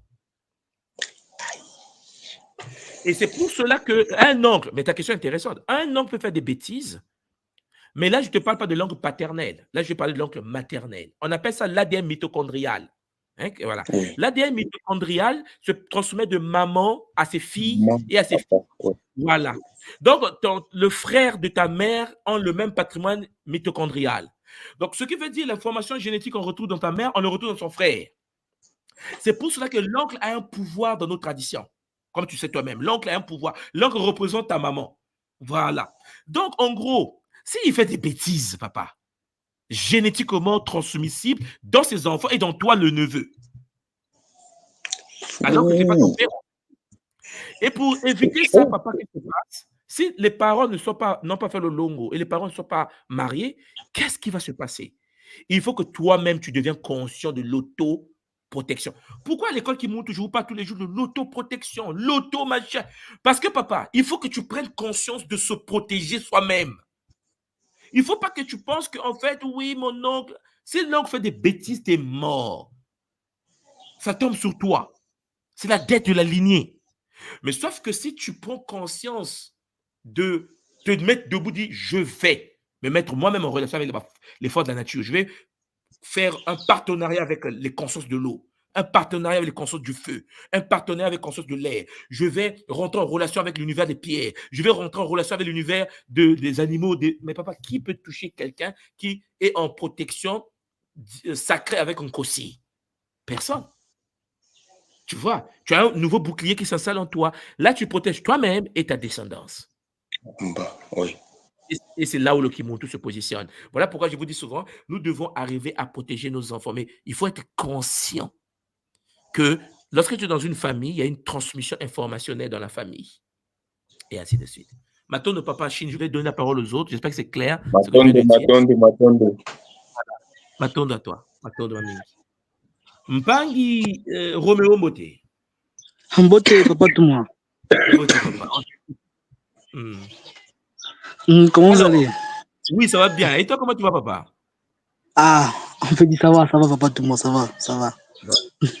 Alors, est-ce que tu as eu accès aux trilogies, la conférence sur les Bakoulou déjà? Bon, pas encore en fait, pas encore. Pour vous dire la vérité, je n'ai pas encore eu à avoir accès à cela. Bon, mais oui. C'est pour bientôt. C'est pour bientôt. Oui, c'est ça là. C'est ça, l'étoile là, oui. Bakoulou 1, Bakoulou 2, Bakoulou 3. Ça va faire beaucoup de bien. Quand tu auras le temps, prenez Bakoulou, écoutez bien, apprenez. Parce que là, je survole, mais là-bas, bon, j'ai pris tout mon temps et ça va vous aider à vraiment comprendre les enjeux. D'accord, ok. Bon, quand vous parlez même d'enjeux là comme ça, en fait, ma question était si tu es toujours sur la connaissance de soi. Oui, papa. Sur la connaissance de soi, quand vous avez eu à parler tout à l'heure par rapport à se connaître, bon, c'était de savoir si, est-ce que se connaître, c'est être réellement en connexion directe avec ses guides et ses ancêtres, ou bien ça se limite simplement, et bien il y a encore une autre dimension de connaissance de soi. J'ai une question à te poser. Si on te dit de choisir entre 3 pays, le Canada, là tu es dans quel pays déjà? Ici au Cameroun. Au pays, bon. Le Canada, on te dit, ah, écoute, Roméo, tu dois voyager. Mais tu as le Canada, tu as la France et l'Allemagne. Tu choisis lequel? Je vais partir. Pourquoi tu réfléchis? Tu choisis lequel? Non, c'est que je veux partir au Canada. Pourquoi? En fait, c'est vrai que l'Allemagne, c'est un pays qui m'intéresse beaucoup. Mais pourquoi le pays qui t'intéresse, tu vas aller au Canada? Pardon? Pourquoi le pays qui t'intéresse beaucoup, l'Allemagne, tu ne vas pas là-bas, tu choisis le Canada? Pourquoi? Deuxième question. Deuxième question. Si tu as 2 femmes devant toi que tu aimes bien, une femme qui est grande, une femme qui est courte, laquelle tu vas choisir? Les deux que j'aime bien. Ah oui, Mais les deux aussi t'aiment bien. Mais tu dois choisir, papa. Une est vraiment courte, une est vraiment grande. Tu choisis laquelle? Papa, je vais choisir celle qui me donne de l'amour, non? Non. J'ai parlé de taille, là. Les deux te donnent l'amour. 100%. Tu choisis laquelle? 100%. Oui, papa. C'est difficile, hein? Oh, tu sais quoi, papa, Romeo? Ce que je viens de te faire là, ce que je viens de faire avec toi, c'est la preuve même que la connaissance de soi ne doit pas se limiter qu'au monde spirituel. Écoute-moi bien, papa. La connaissance de soi, tu dois savoir qu'est-ce que tu aimes, qu'est-ce que tu veux, qu'est-ce que tu désires. Mais je ne te parle même pas de spiritualité là encore. Je te parle, on te dit France, Canada, Allemagne. Tu sais qu'est-ce que tu veux. Pourquoi tu le veux? Parce que tu as déjà pensé dessus. Tu sais quelles sont tes aptitudes, pourquoi tu as tel pays à choisir. Pourquoi la fille courte, pourquoi la fille grande? Tu sais. En fait, ce que j'essaie de te dire, c'est quoi? La connaissance de soi ne se limite pas à la spiritualité, aux esprits, aux entités. La connaissance de soi, c'est entre le chaud et le froid, tu aimes quoi? Entre le rouge et le bleu, tu aimes quelle couleur? Entre faire la fête la nuit et faire la fête le jour, tu aimes quoi? Entre vivre à Douala ou à Yaoundé, tu peux faire quoi? C'est ça en fait. Un boulot où tu travailles la nuit, on te donne 1 million de francs CFA, et un boulot où tu travailles que 2 heures, on te donne par exemple 500 000 francs CFA. Tu choisis lequel? Ah, tu vois, c'est ça la connaissance. La connaissance de soi dont je parle moi ici, ce n'est pas seulement méditer. Ce n'est pas faire des rituels. C'est les makuku matatu. C'est-à-dire que dans la matière, tu as une identité. Papa Roméo, lorsque quelqu'un se connaît, la personne ne peut pas aller à gauche ni à droite. La personne ne peut pas être manipulée. Vous savez, notre peuple est très manipulable, notre peuple souffre beaucoup, notre peuple, ils écoutent des gens parler, ils prennent des décisions parfois qui n'ont ni tête ni queue, ils sont en l'auto-sabotage parce qu'ils ne se connaissent pas. Parce que quand tu te connais, quelqu'un peut venir te dire des choses, il te montre même des preuves, des photos. Tu n'es pas là-bas. Tu sais ce que tu es. Tu sais ce que tu veux. Tu dis, écoute, papa, écoute, libère mon chemin, moi je sais là où je vais. Parce qu'il y aura toujours des gens qui vont mal parler. Regarde, il y a des gens qui vont te donner des arguments. Je sais pas si tu as constaté, sur Internet, ensuite, depuis un certain temps, le débat sur le Canada, je sais pas si tu as suivi ça, c'est passé au Cameroun. Hein, Oui, le débat, oui, on parle au Canada. Tu as suivi ça dans le débat. Mais il y aura des gens aussi qui vont critiquer la France, non? Il y aura des gens aussi qui vont critiquer l'Allemagne. Ça veut dire que les critiques, c'est une obligation. Il y a des gens qui sont tordus naturellement, génétiquement. Ce qui veut dire, tout le monde va te donner les avantages et les inconvénients de quelque chose. Ce qui est important, c'est toi, papa Roméo, qu'est-ce que tu aimes? Parce que tu as une identité. Toutes les personnes qui vont à gauche, à droite, qui prennent des décisions, qui l'auto-sabotage, malgré les choses qu'ils ont vécues eux-mêmes, c'est parce qu'ils n'ont pas d'identité. Parce que quelqu'un n'a pas d'identité, la personne est manipulable. La personne est faible d'esprit parce qu'il n'a pas d'identité. Il ne sait pas entre le chaud et le froid. Regarde, je t'ai dit entre une femme courte, une femme grande. Tu vois, tu dis, parce que c'est normal, parce que tu n'as jamais pensé dessus. En fait, tu ne te connais pas, Roméo. Tu ne sais pas qu'est-ce que tu veux. Je t'ai bien dit, on te donne un boulot de 1 million de francs CFA, travailler toute la journée jusqu'à minuit, et on te donne un boulot où tu te fais 4 heures, et on te donne que 100 000 francs CFA. Tu prends lequel? Tu vois? Car c'est 100 000 francs. Car c'est 100 000 francs. Bon, papa, dis-moi. Papa, dis-moi. Oui, Papa, dis-moi. Il y a une chose au niveau de l'identité, c'est que quoi? Pour moi, lorsque je regarde les choses, pour moi, la question n'est pas de. Au niveau du choix, tout le monde peut choisir, il n'y a pas de souci. Tout le monde peut dire que je me connais, mais il choisit, dit que je prends la grande, je prends la courte. Mais maintenant, moi, je choisis en fonction des paramètres et des critères bien bons. Peut-être que la courte et la longue peuvent faire partie d'un grand paramètre que j'ai à créer dans ma tête. Que maintenant, il y a des sous-paramètres maintenant qu'à l'intérieur, je veux mettre la courte et la grande pour voir maintenant dans quels sous-paramètres peuvent correspondre pour que je puisse maintenant identifier entre les deux qu'est-ce que je vais choisir. Papa Roméo, bon, en fait, on ne peut pas me donner une seule fois. En fait, j'ai des critères, papa, tout le monde. En fait, au niveau de l'identification personnelle, oui. Attends. Ce que tu viens de dire là, c'est très intéressant. C'est ce que je suis en train de dire. Là, on a parlé de la connaissance de soi, n'est-ce pas? Oui. Les sous-critères dont je parle là, des variables données, le comportement, l'agissement, la propriété. Effectivement. Voilà. Mais chacun de nous doit définir ce que tu en veux. Moi, ce que j'aime, ce n'est pas ce que tu aimes. Toi, tu aimes autre chose. Moi, j'aime autre chose. Donc, en gros, nous ne sommes pas tous pareils. Donc, en gros, il faut savoir qu'est-ce que toi, tu aimes et non pas ce que l'autre aime. Ce que toi tu aimes. Et là, tu vas prendre tes décisions par rapport à tes sous-critères, par rapport aux sous-sous-critères. C'est normal, papa. C'est normal. Voilà, papa, tout moi. Il y a une chose, c'est que avec l'homme, c'est que, en fait, j'ai eu à identifier une chose, c'est que lorsque je reste et puis je regarde quelqu'un, par exemple, lorsque je regarde quelqu'un, la personne est en train de me parler physiquement, lorsqu'elle me parle, je sais que dans ses paroles, elle me manque dans beaucoup de choses, par exemple. Est-ce que vous me suivez un peu? Mais bon, j'ai un autre côté de moi qui dit que bon, en tout cas, malgré que tu m'en Roméo, laisse, il n'y a pas de souci, Zola, fais avec. Je veux un peu voir si c'est qu'avec le temps, la personne peut se modifier, peut se transformer, peut avoir une autre vision. Mais c'est vrai, bon, je vois, la personne peut changer, mais ce n'est pas instantanément, mais pas progressivement, mais pas totalement. Je veux dire ça, pas totalement, je veux dire, mais progressivement. Oui, mais progressivement. Mais est-ce que maintenant, dans ma tête, je veux dire que, ok, si la personne là maintenant a la capacité de changer déjà, même si c'est progressivement, petit soit peu, est-ce qu'elle est vraiment mauvaise? Donc, il y a tellement de questions comme ça dont je me pose. Donc, c'est bizarre. Non, maintenant, papa Roméo, pour résoudre tout cela, il faut seulement que tu puisses avoir d'abord un programme prédéfini de ce que tu aimes, qui es-tu, les grandes lignes de ta vie, tu vois, les bases. Tu dois savoir que ça, par exemple, dans le niveau, nous, par exemple, si tu poses une question à quelqu'un de Kimuntu, tu lui dis, bon, entre une femme grande et une femme courte, les deux sont bien, les autres, ils sont toutes belles et tout, qui tu vas choisir? La première question que nous, on pose, c'est, ils sont de quel totem? Tu vois, avant même de parler d'autre chose. Parce que quelqu'un peut avoir aussi un bon comportement, mais on a une incompatibilité totémique.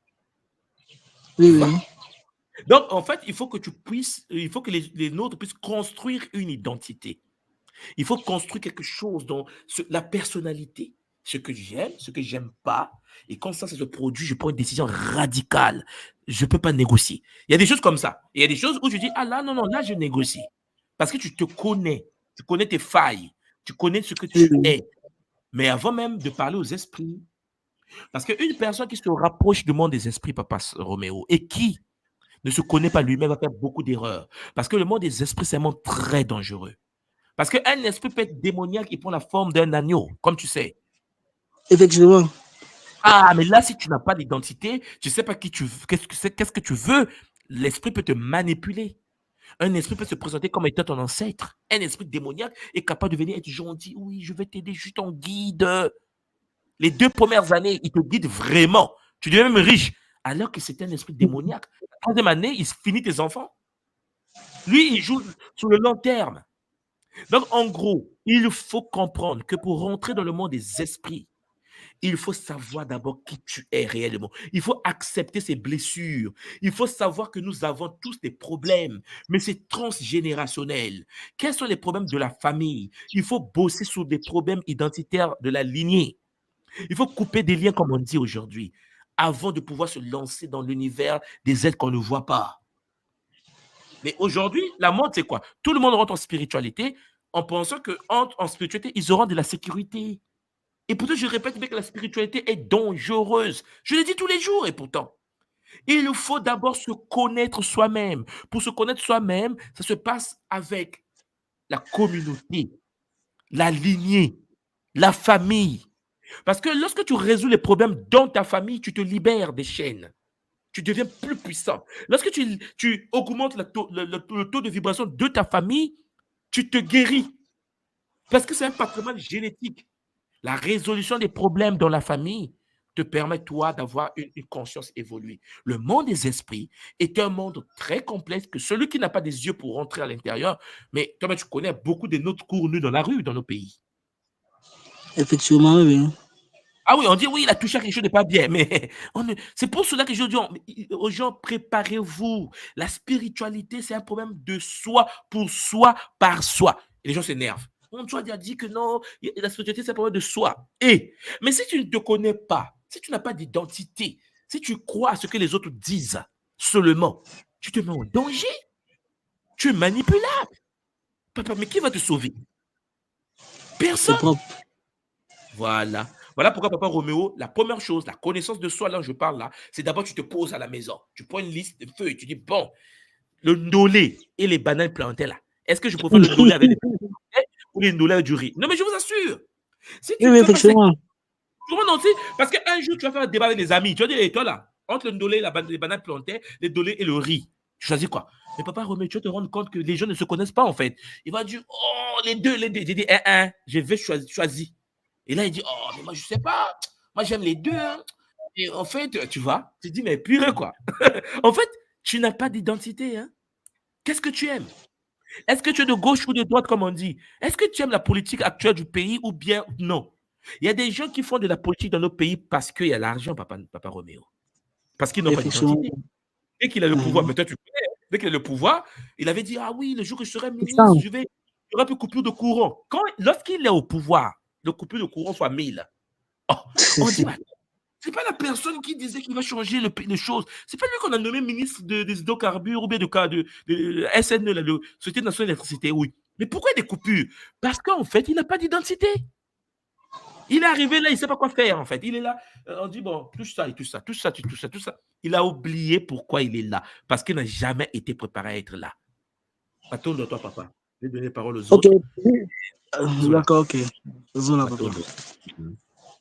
Alors, Champagny, on était avec un Pangui Roméo, on a un Pangui Ndemba qui est revenu, un Pangui Christian, un Pangui Olivier. Pangui Ndemba Beauté.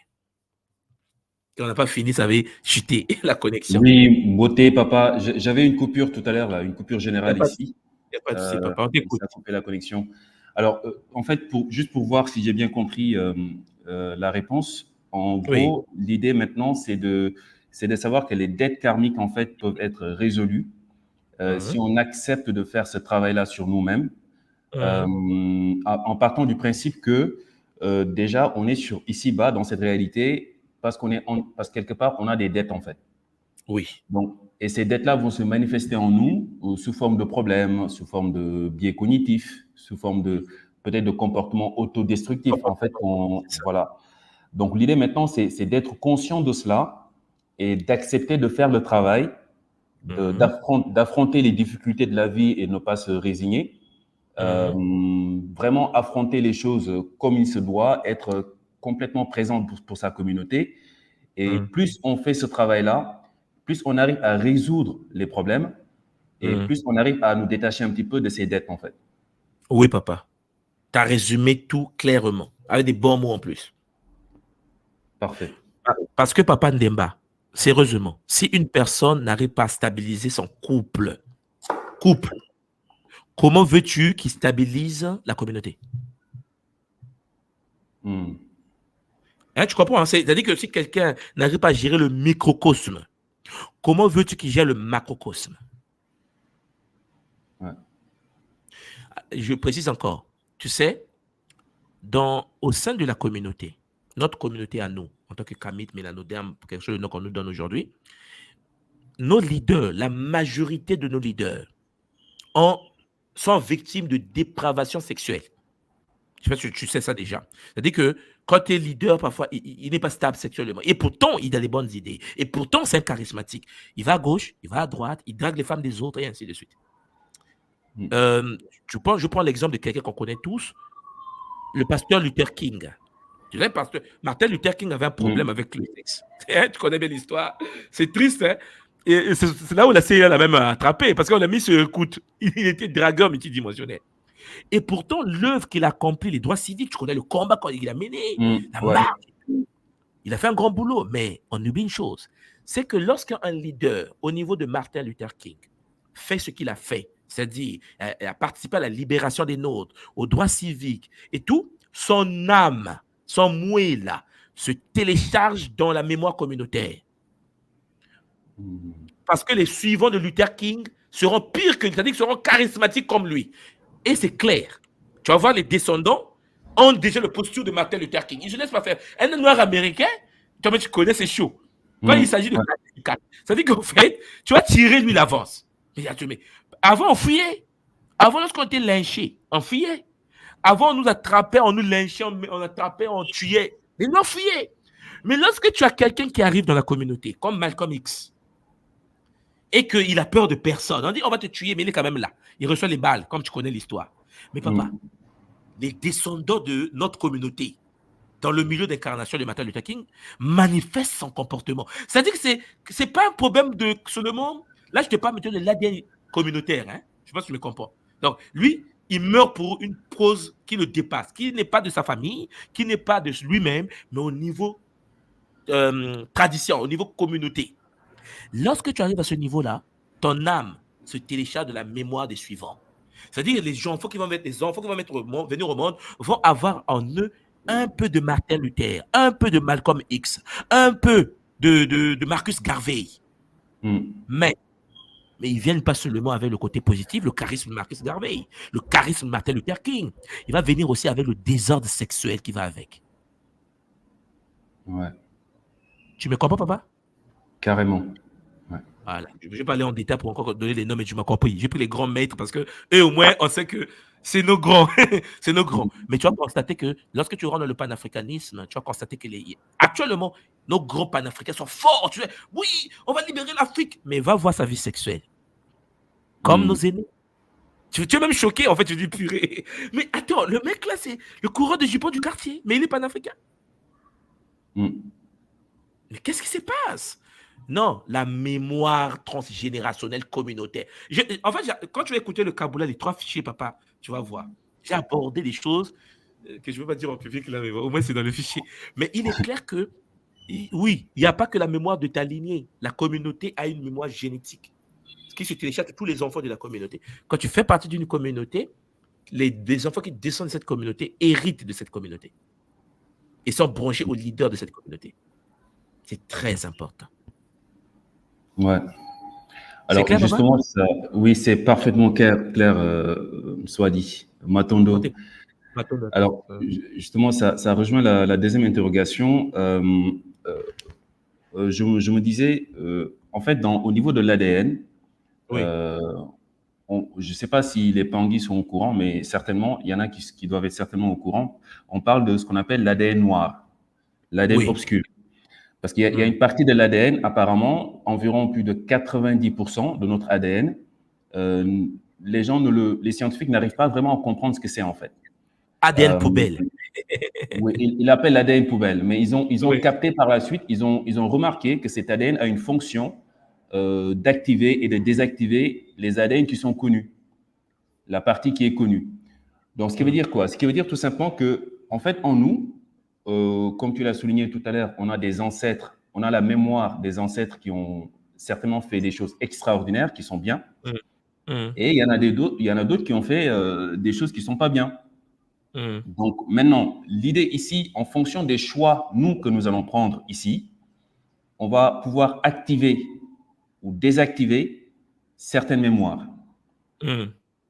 Donc, ça rejoint un petit peu à ce que tu disais tout à l'heure et j'aimerais vraiment avoir ton avis là-dessus. Est-ce que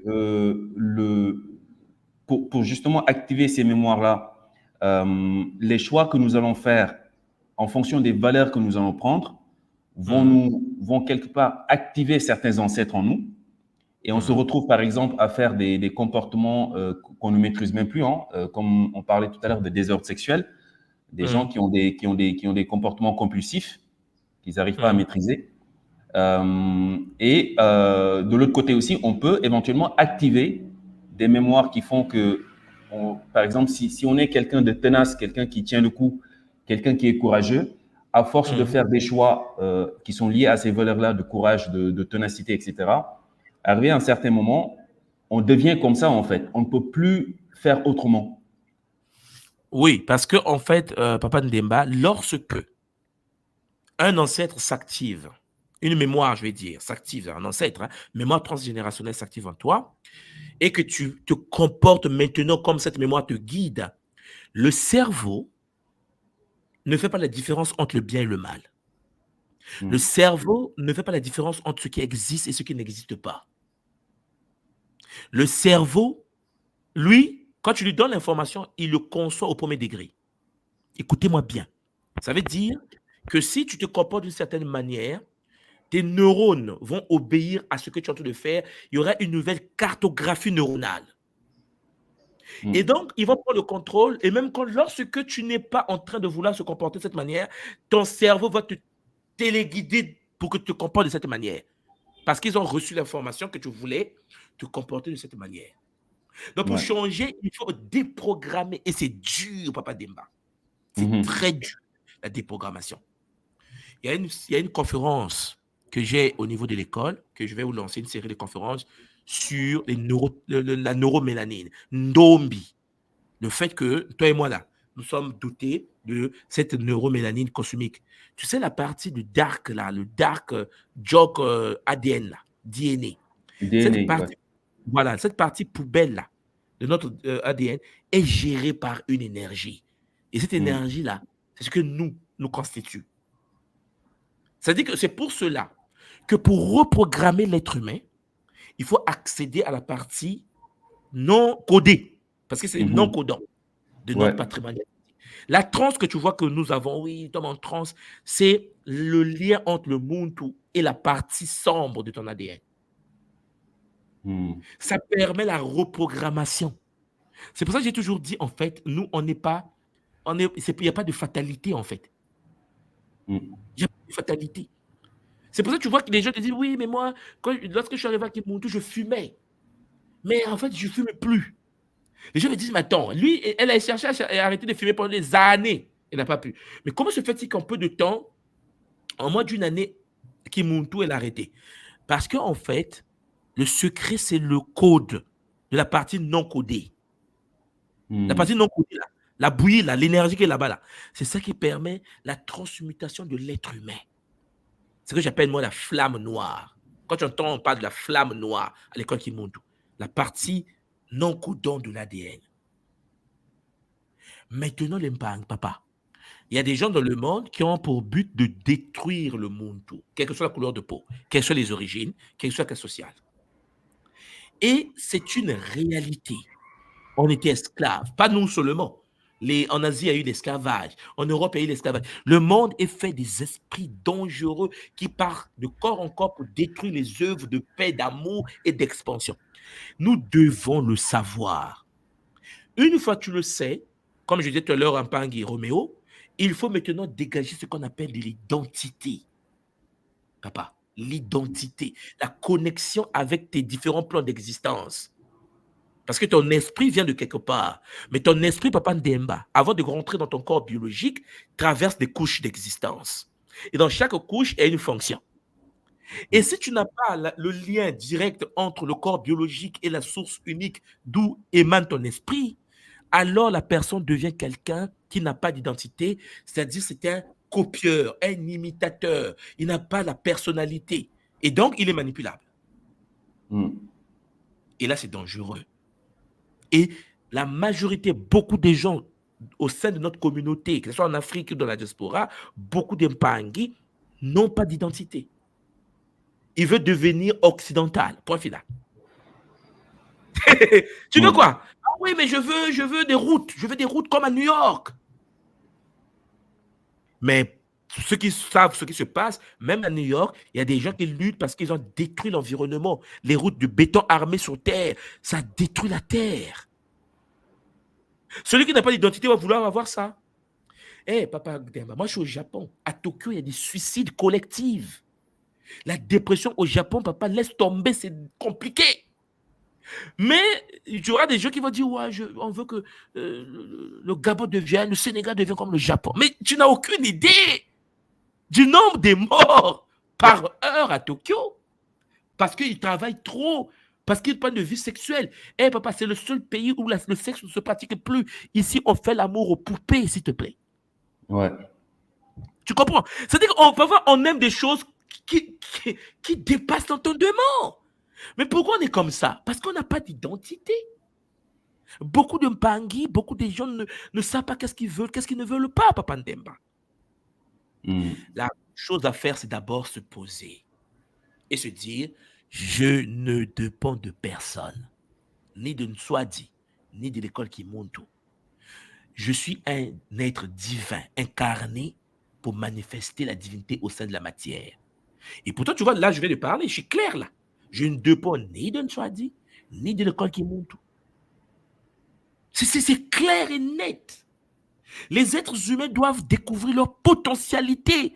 Qu'est-ce que nous faisons à l'école? C'est d'accéder aux outils. Outils. Pour te permettre toi-même de faire le kisalou sur toi-même pour l'éveil des consciences. Sinon, tu seras manipulé.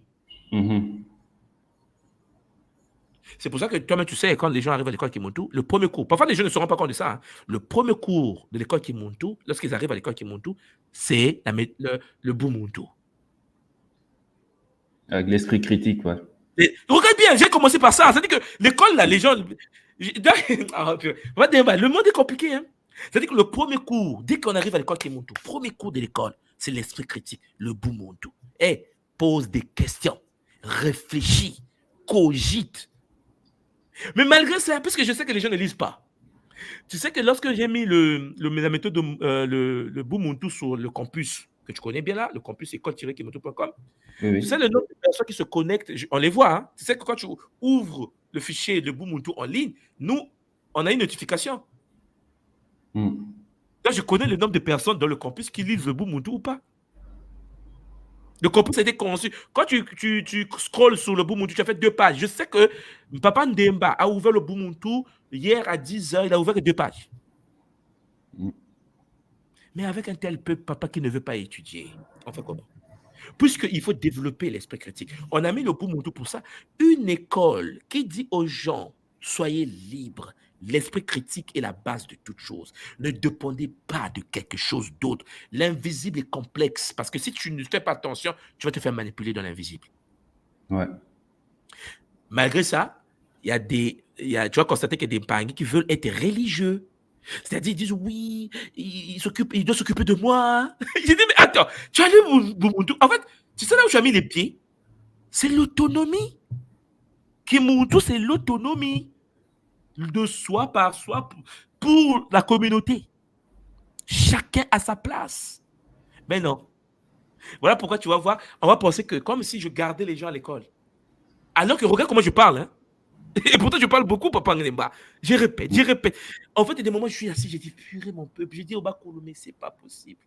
C'est quoi ce peuple? Heureusement, il y a des gens posés. Tout le monde n'est pas détruit. Il y a des gens qui se posent et disent, non. Il a dit le Bumuntu. Je répète ça, le Bumuntu. Cours numéro 1 de l'école Kimuntu. L'esprit critique. Mais je comprends bien qu'il y a des gens, même quand ils entendent l'esprit critique, ils ne comprennent pas que c'est l'esprit critique. Ils ne savent même pas ce que c'est et pourtant c'est écrit. Mais même quand ils lisent, est-ce que l'ancêtre en eux leur permet de cerner ce qu'ils écoutent, ce qu'ils lisent? Ouais. C'est ça le dilemme que nous avons aujourd'hui. Mais ce qui est bien, c'est que Mpangi prennent conscience, on devient de plus en plus nombreux, je pense que tu as constaté, Papa Ndemba. Et ça fait du bien de voir qu'il y a une prise de conscience. Regarde, tout à l'heure, on a parlé avec deux Mpangi du Cameroun, ils sont sur le continent. Même sur le continent, les gens comprennent que le Kimuntu nous permet d'être autonomes, à pratiquer sa takia, seul.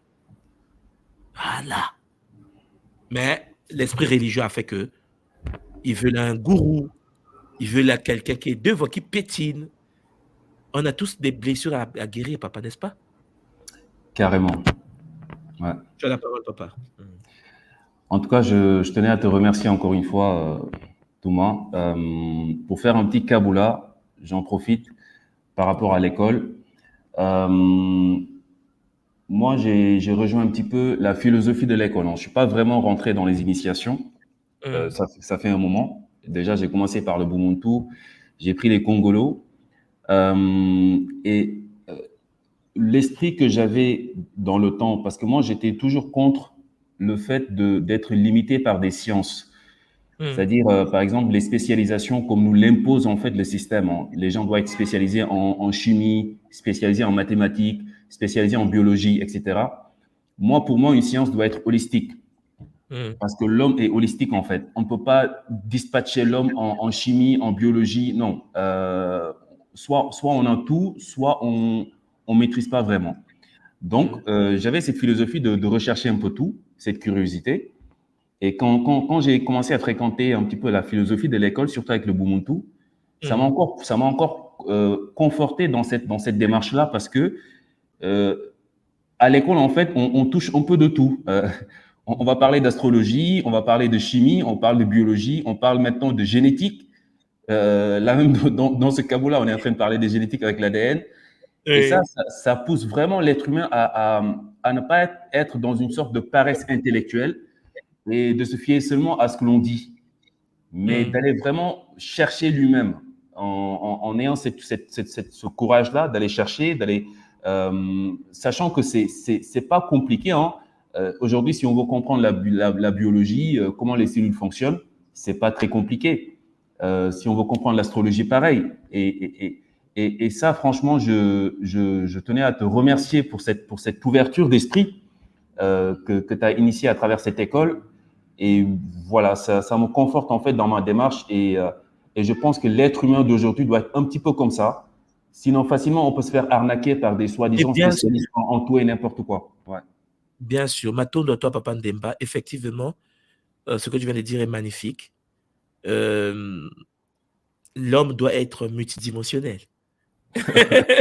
Ah oui, c'est même, je suis en 2014, hein, les premières vidéos que j'ai faites, montrent un être multidimensionnel.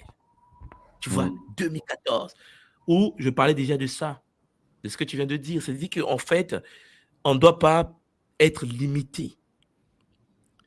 Regarde, avant le Kimuntu, je ne sais pas si tu l'as constaté, beaucoup de Mpangi n'étaient pas conscients qu'on pouvait travailler avec l'eau de la manière dont nous travaillons avec l'eau à l'école, ou le feu, ou l'air, ou la terre.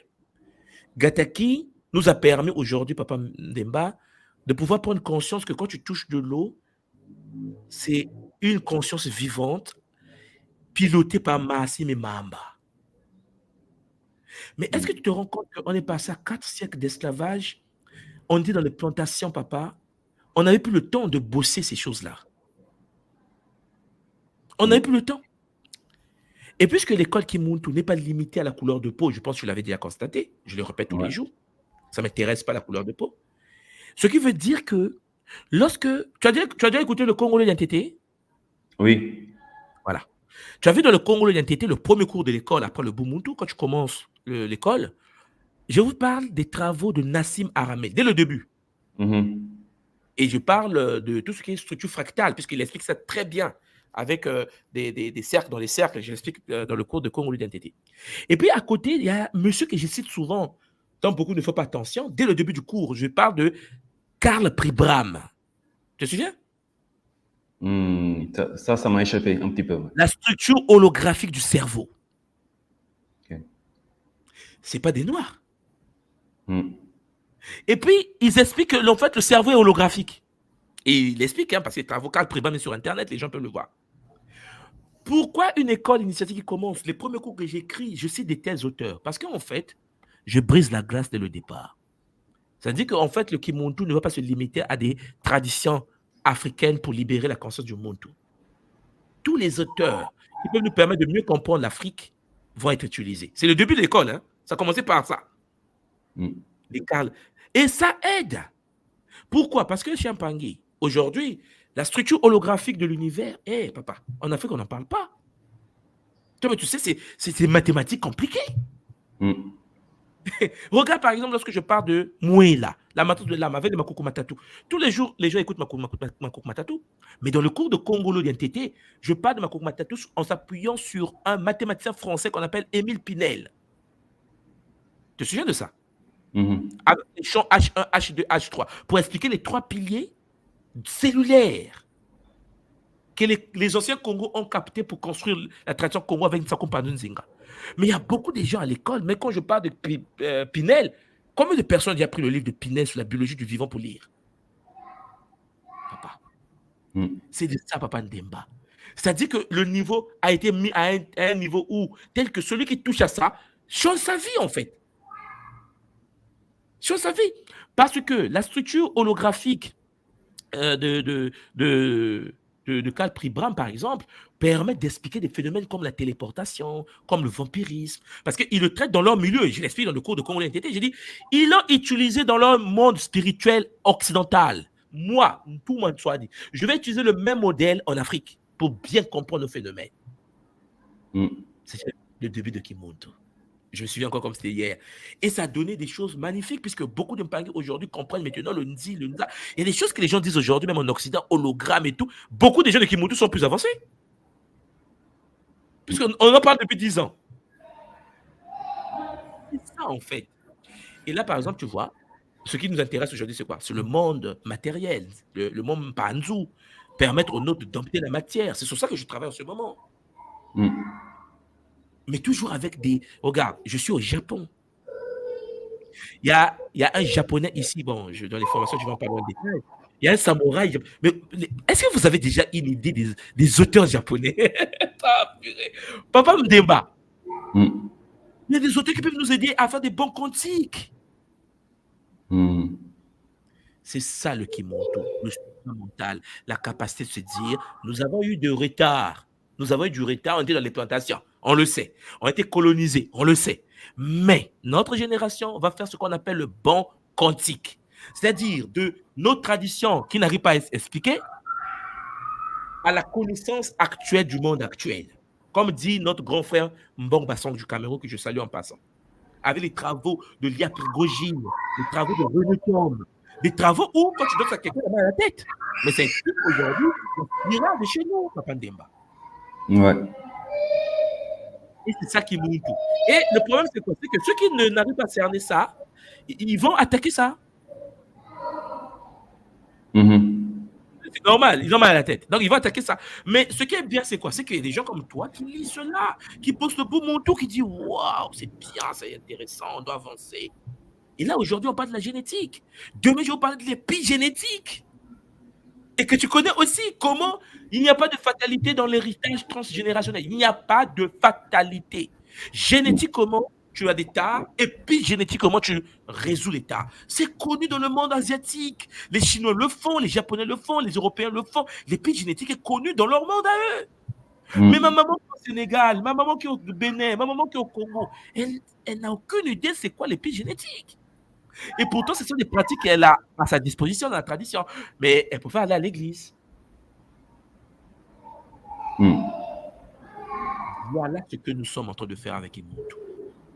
Et le Kimuntu est là pour nous aider à tout ça là. Ouais. Et on ne peut pas s'arrêter, je ne peux pas s'arrêter. Et pourquoi je ne peux pas m'arrêter pour pas me débattre dans toutes ces choses-là? Parce que ma vie matérielle ne dépend pas de Kimuntu. Tu sais, je vous dis ça tous les jours. Hein. Je dis, si je dépendais de Kimuntu, ça fermait. Avec la structure de notre communauté, je dis, ouais, mais bon, laisse tomber, je soulève mes cartons. Ou bien aller faire la planche. L'avantage avec Kimuntu, c'est que je ne dépends pas de Kimuntu dans le sens où, au matériellement, là, par exemple, je te parle, je suis au Japon, je suis le conseiller économique du Congo au Japon. Vous ne pouvez pas imaginer combien on paye un conseiller économique africain dans un pays comme le Japon. Donc, matériellement, on a des voitures diplomatiques, on a des gardes-corps. Tu vois, tu veux une vie de malade, mais dans ton monde matériel. Et j'enseigne à l'université au Congo. Et en plus, j'ai fait mes affaires avec vision métrique et des investissements de domaine agricole. C'est-à-dire qu'en fait, c'est pour ça que Kimuntu, c'est une... Comment je vais dire ça? Le Kimuntu, pour moi, c'est une mission de vie. Mais qui, en effet, ne peut être écoutée par des gens compatibles au message. Et je le sais. Et donc, à partir de là, les gens qui s'approchent de Kimuntu, qui restent dans Kimuntu et qui pratiquent les rituels de Kimuntu, c'est des gens, en effet, compatibles au message. Ceux qui ne sont pas compatibles ne peuvent pas être là, ce qui est normal. Quand tu n'es pas fait pour ça, qu'est-ce que tu fais là? Ouais. Voilà la... Pas de débat. Matondo Ntouma. Et juste pour rebondir sur ce que tu viens de dire par rapport au livre, moi j'ai remarqué en fait ce que j'ai constaté surtout ici dans nos communautés noires, c'est que les gens souvent quand on noir cite par exemple un auteur blanc, c'est comme si non, on doit pas parler des blancs en fait, on doit juste rester entre nous, entre noirs et faire nos trucs entre noirs. Mais ce qu'il faut comprendre, et moi ce que j'ai compris avec le temps, si on considère que notre corps là, cette couleur de peau, c'est juste on va dire un véhicule biologique, hein. Donc il se peut que le blanc là, Émile Pinel dont vous parlez tout à l'heure, ces gens-là, peut-être dans une autre incarnation, dans des vies passées, c'était des noirs qui se sont incarnés. Mais ça va plus loin que ça. Est-ce que tu as lu le cours sur Mouela, la matrice de l'âme, Congolo Yantete? Oui, ouais. Fais la révision de ce cours, papa. Dans le Congolo Yantete, je vous explique comment une matrice de l'âme peut s'incarner dans plusieurs corps au même moment. Ah ouais. C'est-à-dire que, oui, le cycle du temps, allez voir le cours sur Congolais NTT, sur le Congolais NTT, moi est là. Je t'ai bien dit, papa, beaucoup de Mpangi ne lisent pas Kimuntu. C'est ça, en fait, ma plus grande tristesse, c'est cette partie. Les gens aiment les trans seulement. Trans. Mais la connaissance Kimuntu, beaucoup ne... Parce que, en fait, je vois les langages, je vois comment on parle. Je dis, ah non, lui n'a pas encore eu accès. Et pourtant, le cours a été écrit en 2014. Dans le cours de Congo d'identité, déjà, puisque on parle d'Émile Pinel, il y a des travaux de Jacqueline Bousquet qui a vulgarisé les travaux d'Émile Pinel avec les champs morphogénétiques. Mais papa, mais tu comprends comment une matrice de l'âme peut être dans plusieurs corps au même moment. Et en plus, il y a 144 versions de Ndemba incarnées dans 6 temps différents simultanément. Et je l'explique avec les mathématiques dans le cours. En citant les auteurs qui ont eu des prix Nobel dessus. Mais ça passe. Tu vois, il fait des oreilles parce qu'il veut qu'on dise, ouais, vous étiez des pharaons. Mais on dit des pharaons, oui, mais on peut redevenir des pharaons. Qu'est-ce qui nous empêche? Puis c'est un problème de mémoire seulement. Tu es descendant des pharaons, c'est que tu as toute la connaissance pharaonique en toi, n'est-ce pas? Oui. Active cela. Ouais. Vraiment, ma tonne de toi, papa Ndemba, c'était vraiment magnifique. Ce Kabola multidimensionnel. Prends soin de toi, papa. Et de Ma tonne de papa. Zola. Oui. Zola. Mpangi Christian Luamba Mbote. Mbote, vous m'entendez, moi? Oui, papa, je t'écoute très bien, on t'entend très bien. Ah, tu as la parole. Magnifique. Alors, moi, j'ai un peu pris la conférence au cours de la route, mais il y a une chose qui a été dit qui m'a beaucoup interpellé. C'était par rapport à lorsque nous avons un grand qui s'incarne dans la communauté et qu'il accomplit une œuvre et que par après il meurt. Est-ce que, enfin, je ne sais pas si j'ai pas très bien compris après la suite là. Est-ce que sa graine d'Ico qu'il a semée s'incarne dans la totalité des êtres mélanodermes ou ça s'incarne plutôt dans le milieu dans lequel il a... le milieu communautaire dans lequel il s'est incarné. Ok. Ouais, parce que... Sauf si tu te branches à ce milieu, parce que c'est un problème de milieu. C'est-à-dire que lorsque quelqu'un fait une œuvre, je prends le cas de Thomas Sankara. Sankara est venu sur la terre, comme tu sais, il a fait quelque chose, on est tous d'accord, il s'est battu contre l'oppression et tout, on l'a tué. Sauf qu'on ne tue pas quelqu'un qui se bat pour la communauté. Il devient un programme qui se télécharge dans le patrimoine génétique des gens qui se connectent à ça. Et au niveau africain, on peut faire ce qu'on veut. Les Burkinabés sont différents de tous les Africains. C'est l'histoire du continent, surtout les Africains francophones. C'est-à-dire qu'en fait, moi je suis Congolais, mais mes agissements, ma manière de fonctionner, c'est une matrice communautaire congolaise. De chez moi. On a eu des gens comme, par exemple, Marianne Ngouabi, pour ceux qui connaissent un peu l'histoire de l'Afrique. Il y a des gens comme Marianne Ngouabi, il y a des gens comme Mbouetambongo au niveau du Congo. Nous manifestons des comportements adaptés au milieu là. Mais c'est la graine du leader qui se télécharge dans tous les gens. Et tu vas constater une chose. Aujourd'hui, mon pays a un président, tu connais, Sassou Nguesso, qui est au pouvoir. Nous manifestons le comportement de Sassou en nous. C'est la folie ce que je dis, hein. Mais c'est quelque chose que tu dois concevoir. Lorsque vous prenez quelqu'un comme, un peu comme le Burkina, puisque je parle de Thomas Sankara, vous allez constater que les Burkinabés sont différents. J'ai croisé les Maliens, à l'école les Sénégalais. Ils sont différents. Même le Burkinabé le plus bandit est différent des bandits des autres pays africains. C'est ça, en fait, la graine. Lorsqu'une graine est lancée, et pourtant, chez nous, papa, au Congo, il y a le pétrole, il y a le diamant, il y a l'uranium, il y a tout, il y a le zinc, il y a le... Tu connais bien le bassin du Congo, la RDC à côté. Le Burkina Faso n'a pas nos ressources, en fait. Ils sont plus disciplinés que nous. Nous, on ne sait même pas comment gérer tout ça. Sauf empoisonner le frère ou tuer le frère. Et ça, on sait faire. Mais on est comme ça parce que nos aînés ont fait la même chose. Mais au Burkina aussi, tu auras la mémoire de Compaoré. Ah, tu comprends? Tu auras la mémoire de Compaoré qui se bat dans les gens. Non, on va changer le pays. Ah, et si je faisais... Ah, non, mais attends, et si je faisais... La personne est là en train de se battre. Parce que c'est comme des mythes fondateurs. Ce sont des mythes fondateurs. Les élites de nos communautés se téléchargent dans les mémoires des futures générations. Et ça, il faut le cerner. Et si vous n'avez pas d'élite au début, et que les élites sont des escrocs, les descendants seront comme les élites. Que des escrocs. Okay. Ouais. Ouais, parce qu'on constate beaucoup aussi cette mentalité-là au niveau de tout ce qui est pays de l'Ouest et tout ça. Ils font des fois un peu plus preuve de résistance face à l'oppression, face aux différentes injustices qui sont commises au niveau international. Ils sont vraiment là, même les Maliens, des fois, on dort, on se réveille, on nous dit, mais ne laisse pas respirer des fois, tellement ils sont dans l'action. Et sauf que chez nous, c'est pas les mêmes, comme tu as très bien expliqué, c'est pas du tout le même comportement qu'on arrive à observer. Donc, comment est-ce qu'on fait du coup pour rentrer en résonance avec cette...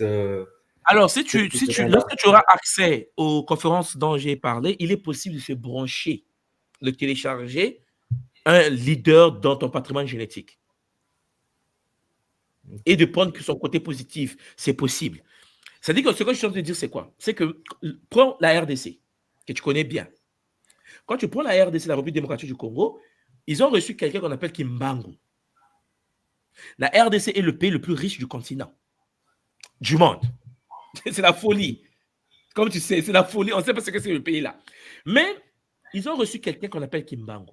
Les Belges étaient très méchants pendant la colonisation au Congo, comme tu sais, également. Kimbangu est né, Kimbangu a été tué, Kimbangu est mort. Sauf qu'on ne tue pas un programme. Lorsque le programme atteint le niveau de Kimbangu, qu'est-ce qu'il fait? Il se télécharge sur la future génération, les descendants. Parce que tout ce que tu vois, les leaders après Kimbangu ont fait, c'est avec l'esprit de Kimbangu. Depuis que le Congo s'est éloigné de Kimbangu un peu, pas de la RDC, c'est ce que tu vois actuellement se passer là.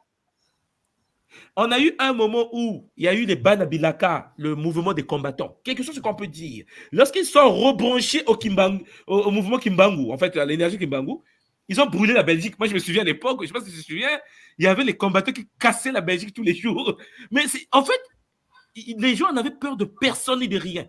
C'est quelque chose, c'est un programme. C'est-à-dire que quand tu te branches à un tel programme, tu ne peux pas fonctionner comme tout le monde.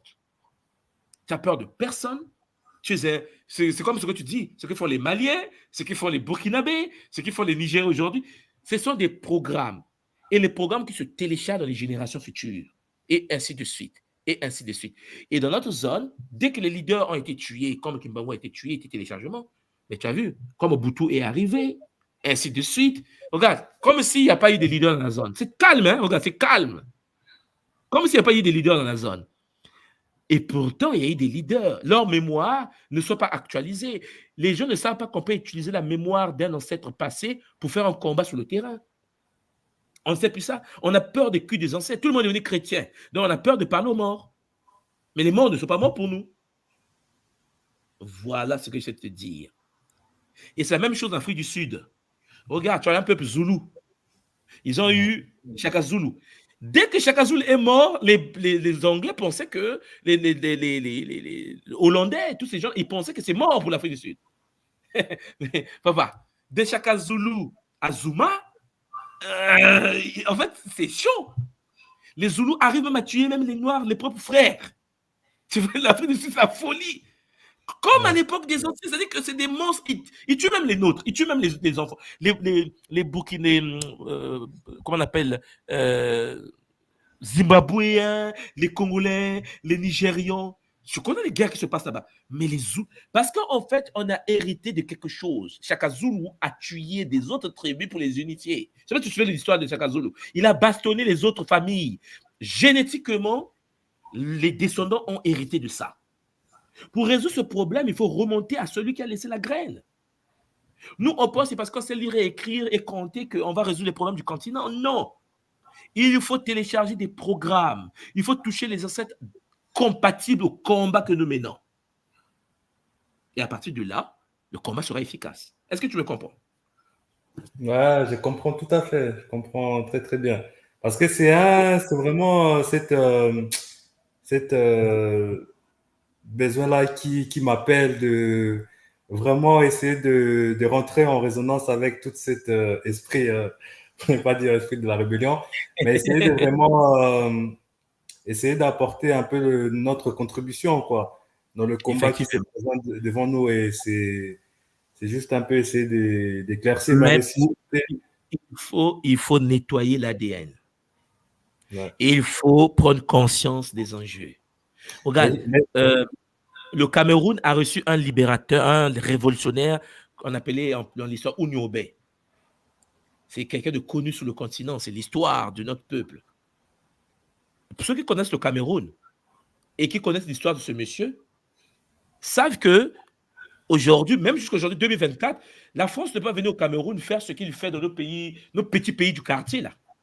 C'est-à-dire qu'en fait, je ne te parle pas du gouvernement camerounais, je te parle des Camerounais, la graine de Ouniobé. Mais c'est la folie. Moi, je parle avec des frères camerounais, mais pour le pays, il y a une certaine forme de résilience et de détermination qui vient de la graine des leaders. Parce que ces gens-là ne meurent pas. Un leader communautaire est immortel au sein du patrimoine génétique des membres de la communauté. Voilà. Donc, on parle de Luamba, il faut prendre conscience. Voilà pourquoi nous, on organise des retraites, on organise des RIC pour que physiquement, on se voit pour parler, pour bosser, pour se connecter à des forces. Ouais. Je sais que la communauté se dit, ouais, mais soit dit, mais. Hey, c'est un choix. La vie, c'est un choix. Certains vont avancer, d'autres ne vont pas avancer. Mais c'est un choix. Maintenant, papa. J'ai une question encore, du coup, parce que je serai au RIC en Bretagne. On sera présent. Et je voulais savoir, est-ce qu'il y aura du coup des soins qui seront orientés dans mais le sujet que je traite, c'est ça, en fait, il n'y a que ça, la RIC, en fait. Attends, tu vas vivre ça. La RIC, là, c'est sur la transgénérationnalité. C'est la mémoire ancestrale, cette RIC. C'est sur ça qu'on va travailler. Non, ne t'en fais pas. Avec bonheur, bien sûr, toujours. Allez, Maton, donne-moi. Non, ne peut pas. On se voit à la fin du mois. On se voit. Alors, cher Pangui, on continue à avancer. On est avec notre Pang Christian Luamba, qui bien sûr sera la RIC. Et Pangui Olivier Potino Mbote. On est presque à la fin. Mbote, papa Olivier, comment tu vas? Je vais bien, merci, Matando, et toi? Ouais, magnifique, papa Olivier. Tu as la parole. Nous parlons des ancêtres et de la mémoire transgénérationnelle. Papa, tu as la parole. Oui, donc je voulais revenir sur un point avec toi par rapport à la généalogie. Oui. Mais mon père, donc j'étais à la RIC Martinique, j'ai fait le soin avec Ngaloufoua. De là-bas, je l'ai vu, je l'ai rencontré, enfin, nous l'avons ramené du côté de la lumière et ensuite nous avons discuté amplement. Et puis il m'a transmis le message, tout allait bien maintenant qu'il est en paix, quoi. Donc, par rapport à ça, je voulais savoir si toutefois il y a dans nos parents, nous n'avons pas pu remonter toute la généalogie, et pour pouvoir faire le rapprochement avec nos Bakoulou. Comment faire en fait? Comment faire pour se connecter? Oui, comment faire pour rencontrer les autres personnes qui font partie de ton patrimoine en fait? C'est ça la question. C'est ça, si on n'a pas remonté toute l'arbre généalogique, on n'a pas le grand-père, l'arrière et l'arrière et l'arrière. Alors, on va aller par étapes, papa Olivier. D'abord, tu te souviens, lorsqu'on était en Martinique, puisque je me souviens, on a eu accès à l'univers des ancêtres. C'est-à-dire qu'on a eu accès au monde des morts. Tu te souviens de ça? Oui. Tu te souviens lorsque tu as rencontré papa qui était mort, mais que tu as rencontré de l'autre côté. Est-ce que tu te souviens de ça? Oui, je me souviens, oui. Bon, tu te souviens qu'on l'a fait passer de l'autre côté dans le monde des morts, des vivants. En fait, des mondes des morts, hein, le monde des ancêtres. Tu te souviens de cette partie aussi? Et tu te souviens qu'il y a un rituel que j'ai pratiqué avec vous où nous sommes allés dans le monde en question. C'est clair, tu te souviens de ça? Oui. Maintenant, papa, ce qu'on va faire, par exemple, en Bretagne, ce qu'on a reçu comme permission de faire, c'est nettoyer la transgénérationnalité. C'est-à-dire que permettre au Mpangui de pouvoir faire passer, non pas seulement papa comme tu as fait en Martinique, mais de pouvoir s'occuper des ancêtres qui, en effet, t'empêchent d'avancer et de fonctionner de manière optimale au sein de notre réalité. Toi, tu vas mieux comprendre, puisque tu as vécu ça en Martinique, tu vois de quoi je parle quand on fait passer un mort dans le monde des ancêtres. Maintenant, imagine un instant des gens qui bloquent ton existence actuelle, qui sont bloqués dans le monde des morts, j'irai pas Ngaloufwa, les faire passer dans le monde où on est parti quand on était en Martinique. C'est ça le but de notre retraite là en Bretagne. Ouais. Ça, tu vois un peu. Oui, je comprends. Mais malheureusement, nous ne sommes pas là. Non, il y aura d'autres rics. Il y aura d'autres rics. Il va falloir qu'on ne s'en pas, quoi. Non, il n'y a pas de souci, papa. Mais il faut que tu comprennes seulement c'est ce qu'on doit faire. Et il y aura d'autres RIC, puisque le processus, on a, chaque année, comme tu sais, on a des RIC. Donc, c'est pas ça le problème. Le problème, c'est que faire un Kisalo sur soi, c'est ça le but d'abord. Tu fais un Kisalo sur soi, tu bosses, comme tu sais bosser, par rapport à ce que tu as vécu en Martinique, et puis tu restes stable, quels que soient les vents, les tempêtes, parce que les forces astrales vont chercher aussi à perturber ce que tu as vécu. Tu dois garder la mémoire, tu dois garder le ressenti, tu dois être comme un arbre ancré. Et tu continues à avancer, à te nettoyer. Continue à avancer, à te nettoyer. Et tu verras que, papa, les bonnes choses sont là, à notre disposition avec Zola. Oui, et puis, si j'ai bien compris, aller guérir, enfin, aller chercher la connexion avec ceux qui sont plus hauts que mon père aussi, c'est ça? Oui.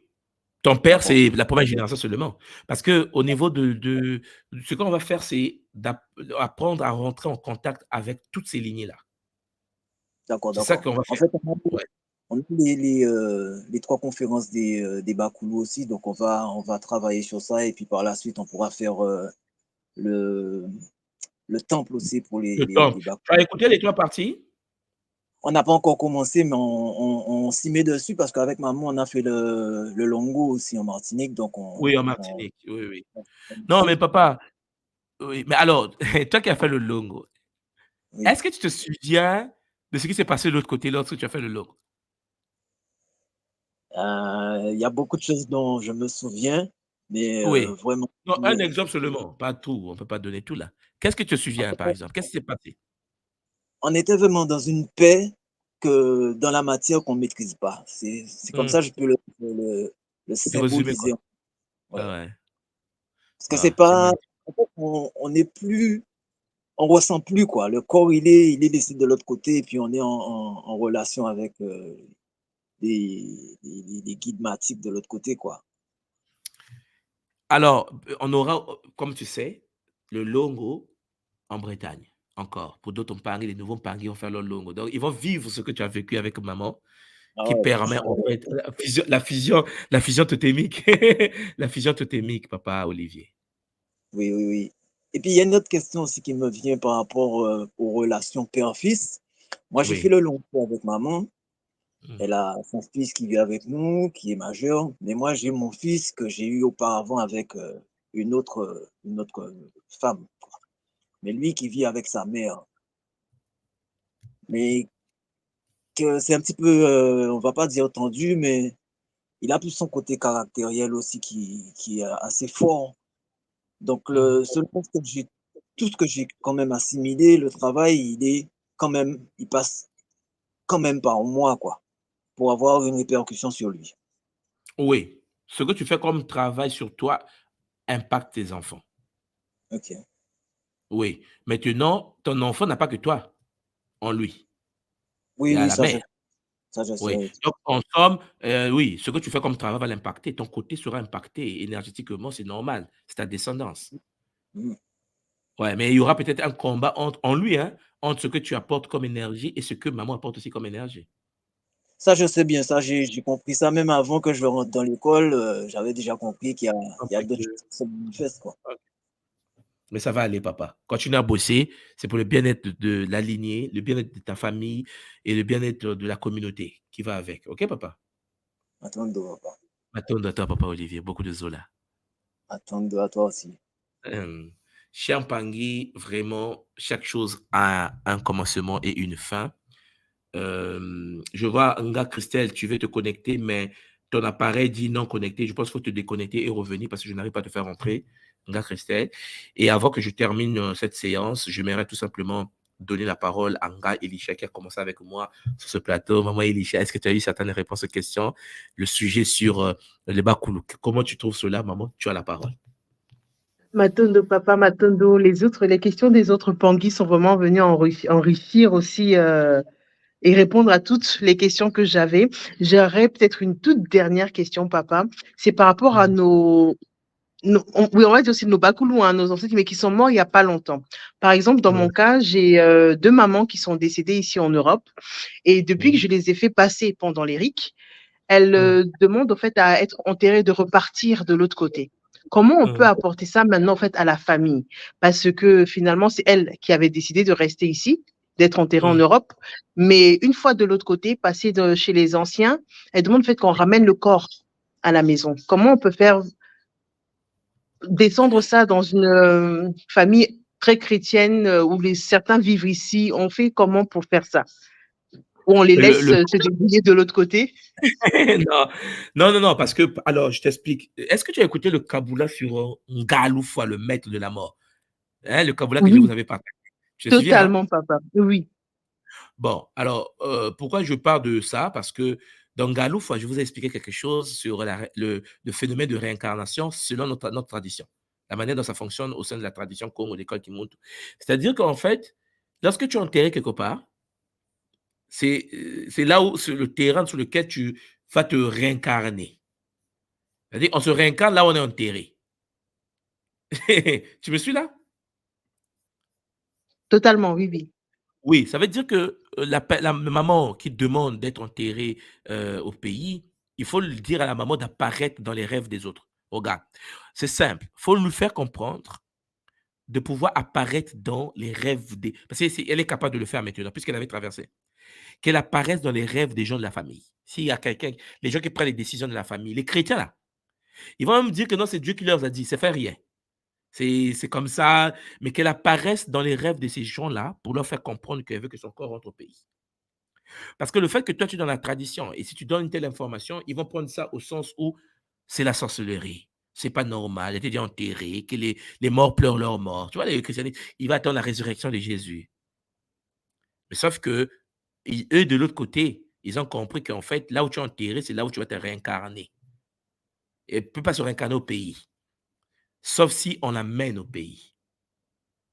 Voilà. Maintenant, si dans la famille, il y a des gens qui ont ses cheveux, qui ont ses ongles, qui ont son patrimoine génétique, il y a des rituels, tu n'as pas besoin de tout le corps. Tu as besoin d'une portion génétique. Donc, ses cheveux renforcent son ADN, les ongles renforcent son ADN. Si vous avez des choses qui l'appartiennent, que vous avez encore à disposition, oui, maman, ça, même toi, tu peux aller l'enterrer au pays. Ni vu ni connu. Mais il faut avoir le patrimoine génétique. Est-ce que vous avez gardé cela? Est-ce que vous avez tout brûlé? Est-ce que vous avez tout jeté? C'est ça la question. Dans le cas contraire, il faut déraciner le corps. Papa, un vêtement, c'est suffisant ou il n'y a pas assez de patrimoine génétique dessus? Non, on parle de l'ADN. Il faut que ce soit Vraiment quelque l'ADN, chose, d'accord. oui, quelque chose qui est connecté à la personne, la mémoire de la personne. Voilà. D'accord, Maton de ton maman, maton de ma mingi. Alors, la conférence dont je parle, attendez, Ngaloufwa, c'est quelque part ici, pour ceux qui ne l'ont jamais vu. Alors, je descends, le Christ originel, voilà, c'est... ça prend du temps.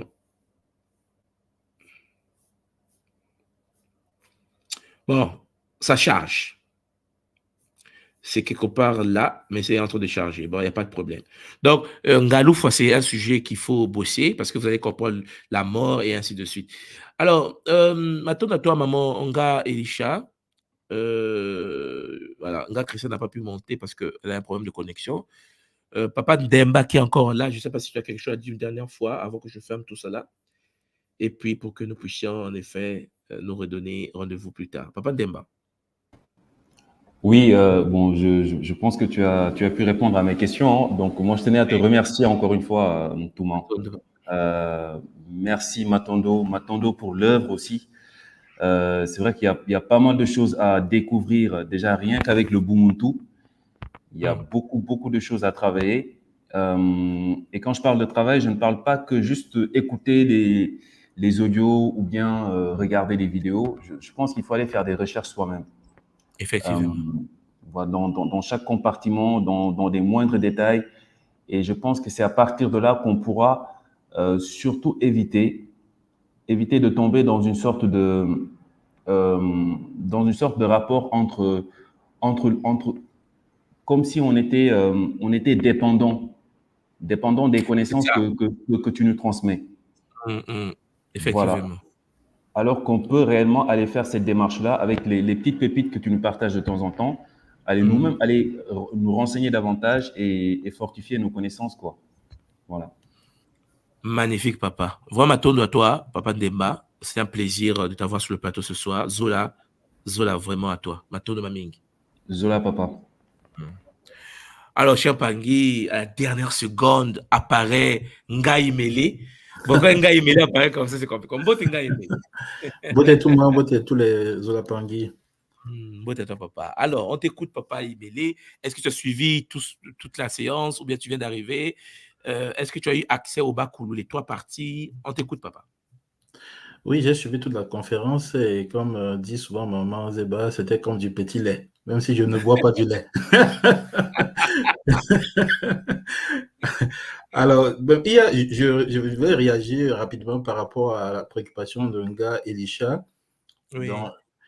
Parce que moi, je me posais la question, comme elle, il est arrivé des situations concrètes, comme tu sais, l'année dernière, il y a ma belle-sœur qui est morte ici et qu'on l'a amenée au Cameroun. Et dans ces situations, j'ai été intrigué de savoir, même si je pensais que c'était une très grande réalisation que la communauté camerounaise avait mis sur pied ici, de faire un produit financier qui facilite le retour au pays natal.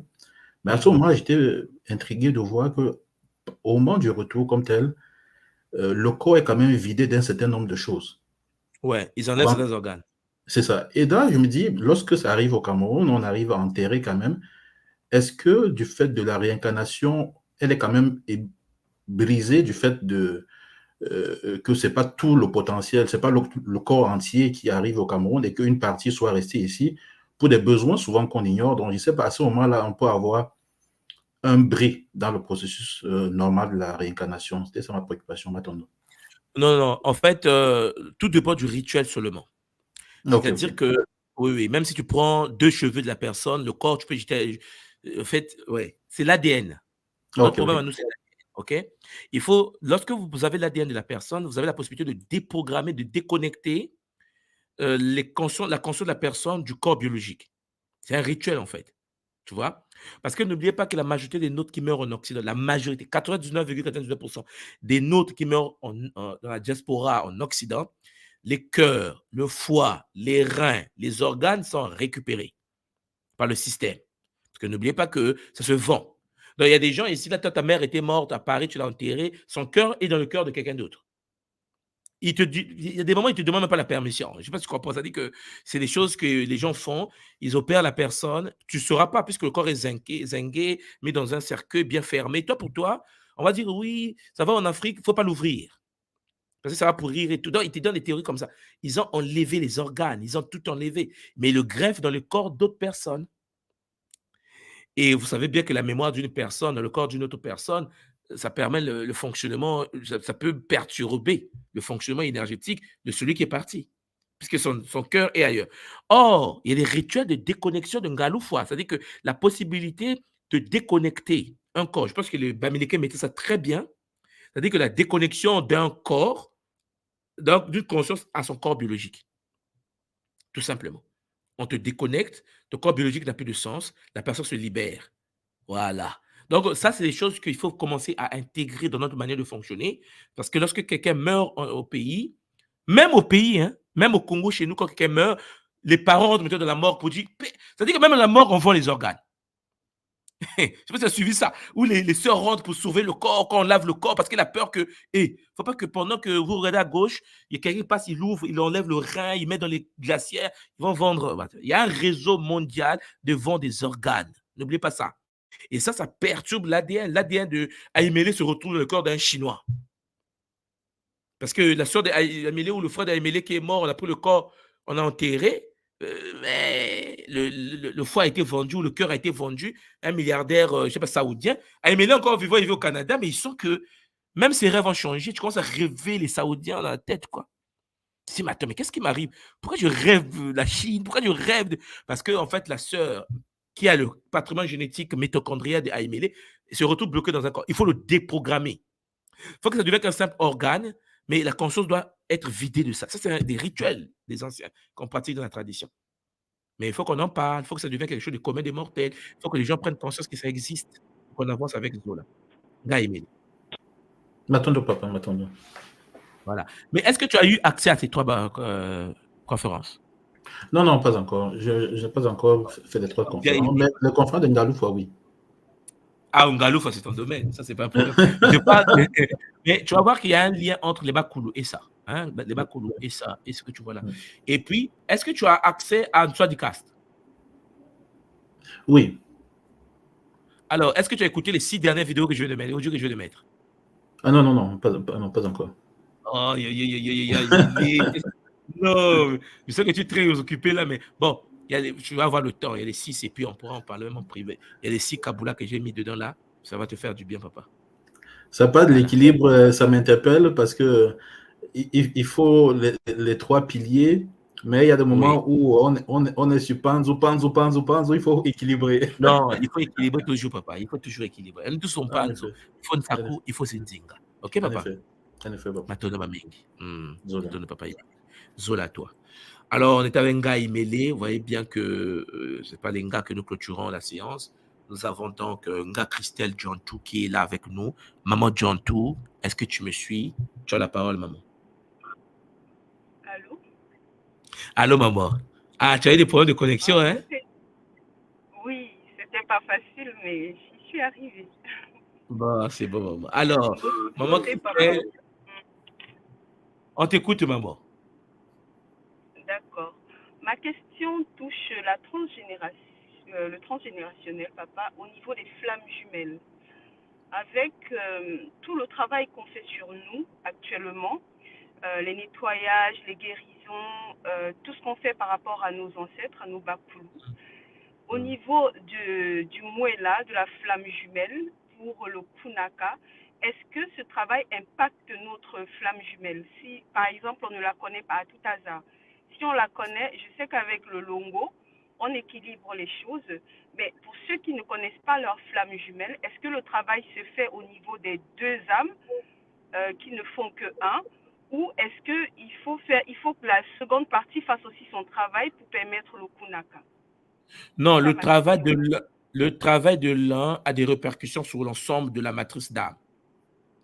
Alors, est-ce que tu te souviens de cette conférence-là? Alors, c'était où déjà? Là.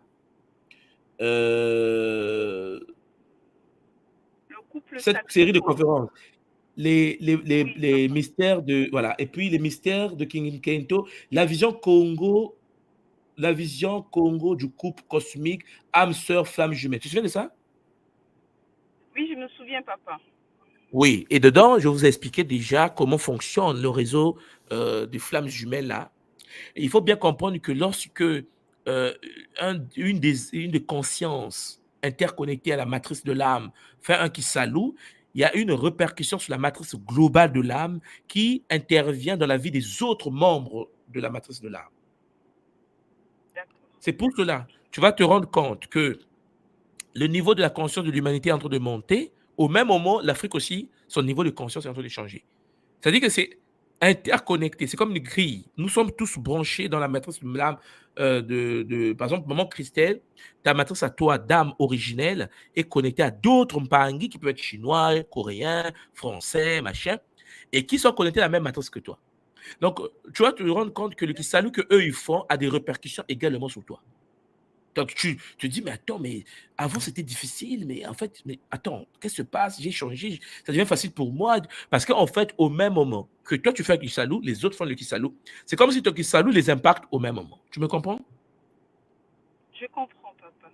Je comprends. Voilà. C'est quelque chose qu'il faut intégrer. Et surtout lorsqu'on est en couple, tu vas voir que souvent, lorsque tu fonctionnes, tu vas attirer des êtres compatibles. Tu attires des gens compatibles, l'homme compatible. Tu te dis, mais attends, mais qu'est-ce qui m'arrive? Parce que tout s'attire, en fait, à un moment donné. Les rêves changent, le goût de la nourriture change.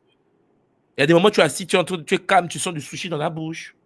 Tu dis, mais attends, mais parce que l'autre est en train de manger du sushi. Il y a des moments où tu dors, tu rêves que c'est une blanche ou un blanc. Tu te dis, mais attends, moi je suis camerounais, je suis kamite. Qu'est-ce qui se passe? Non, parce que ton âme pilote d'autres corps au même moment. Je sais que ça, souvent, ça passe pas, parce que les gens pensent qu'ils ont leur corps. On est trop égocentré, en fait.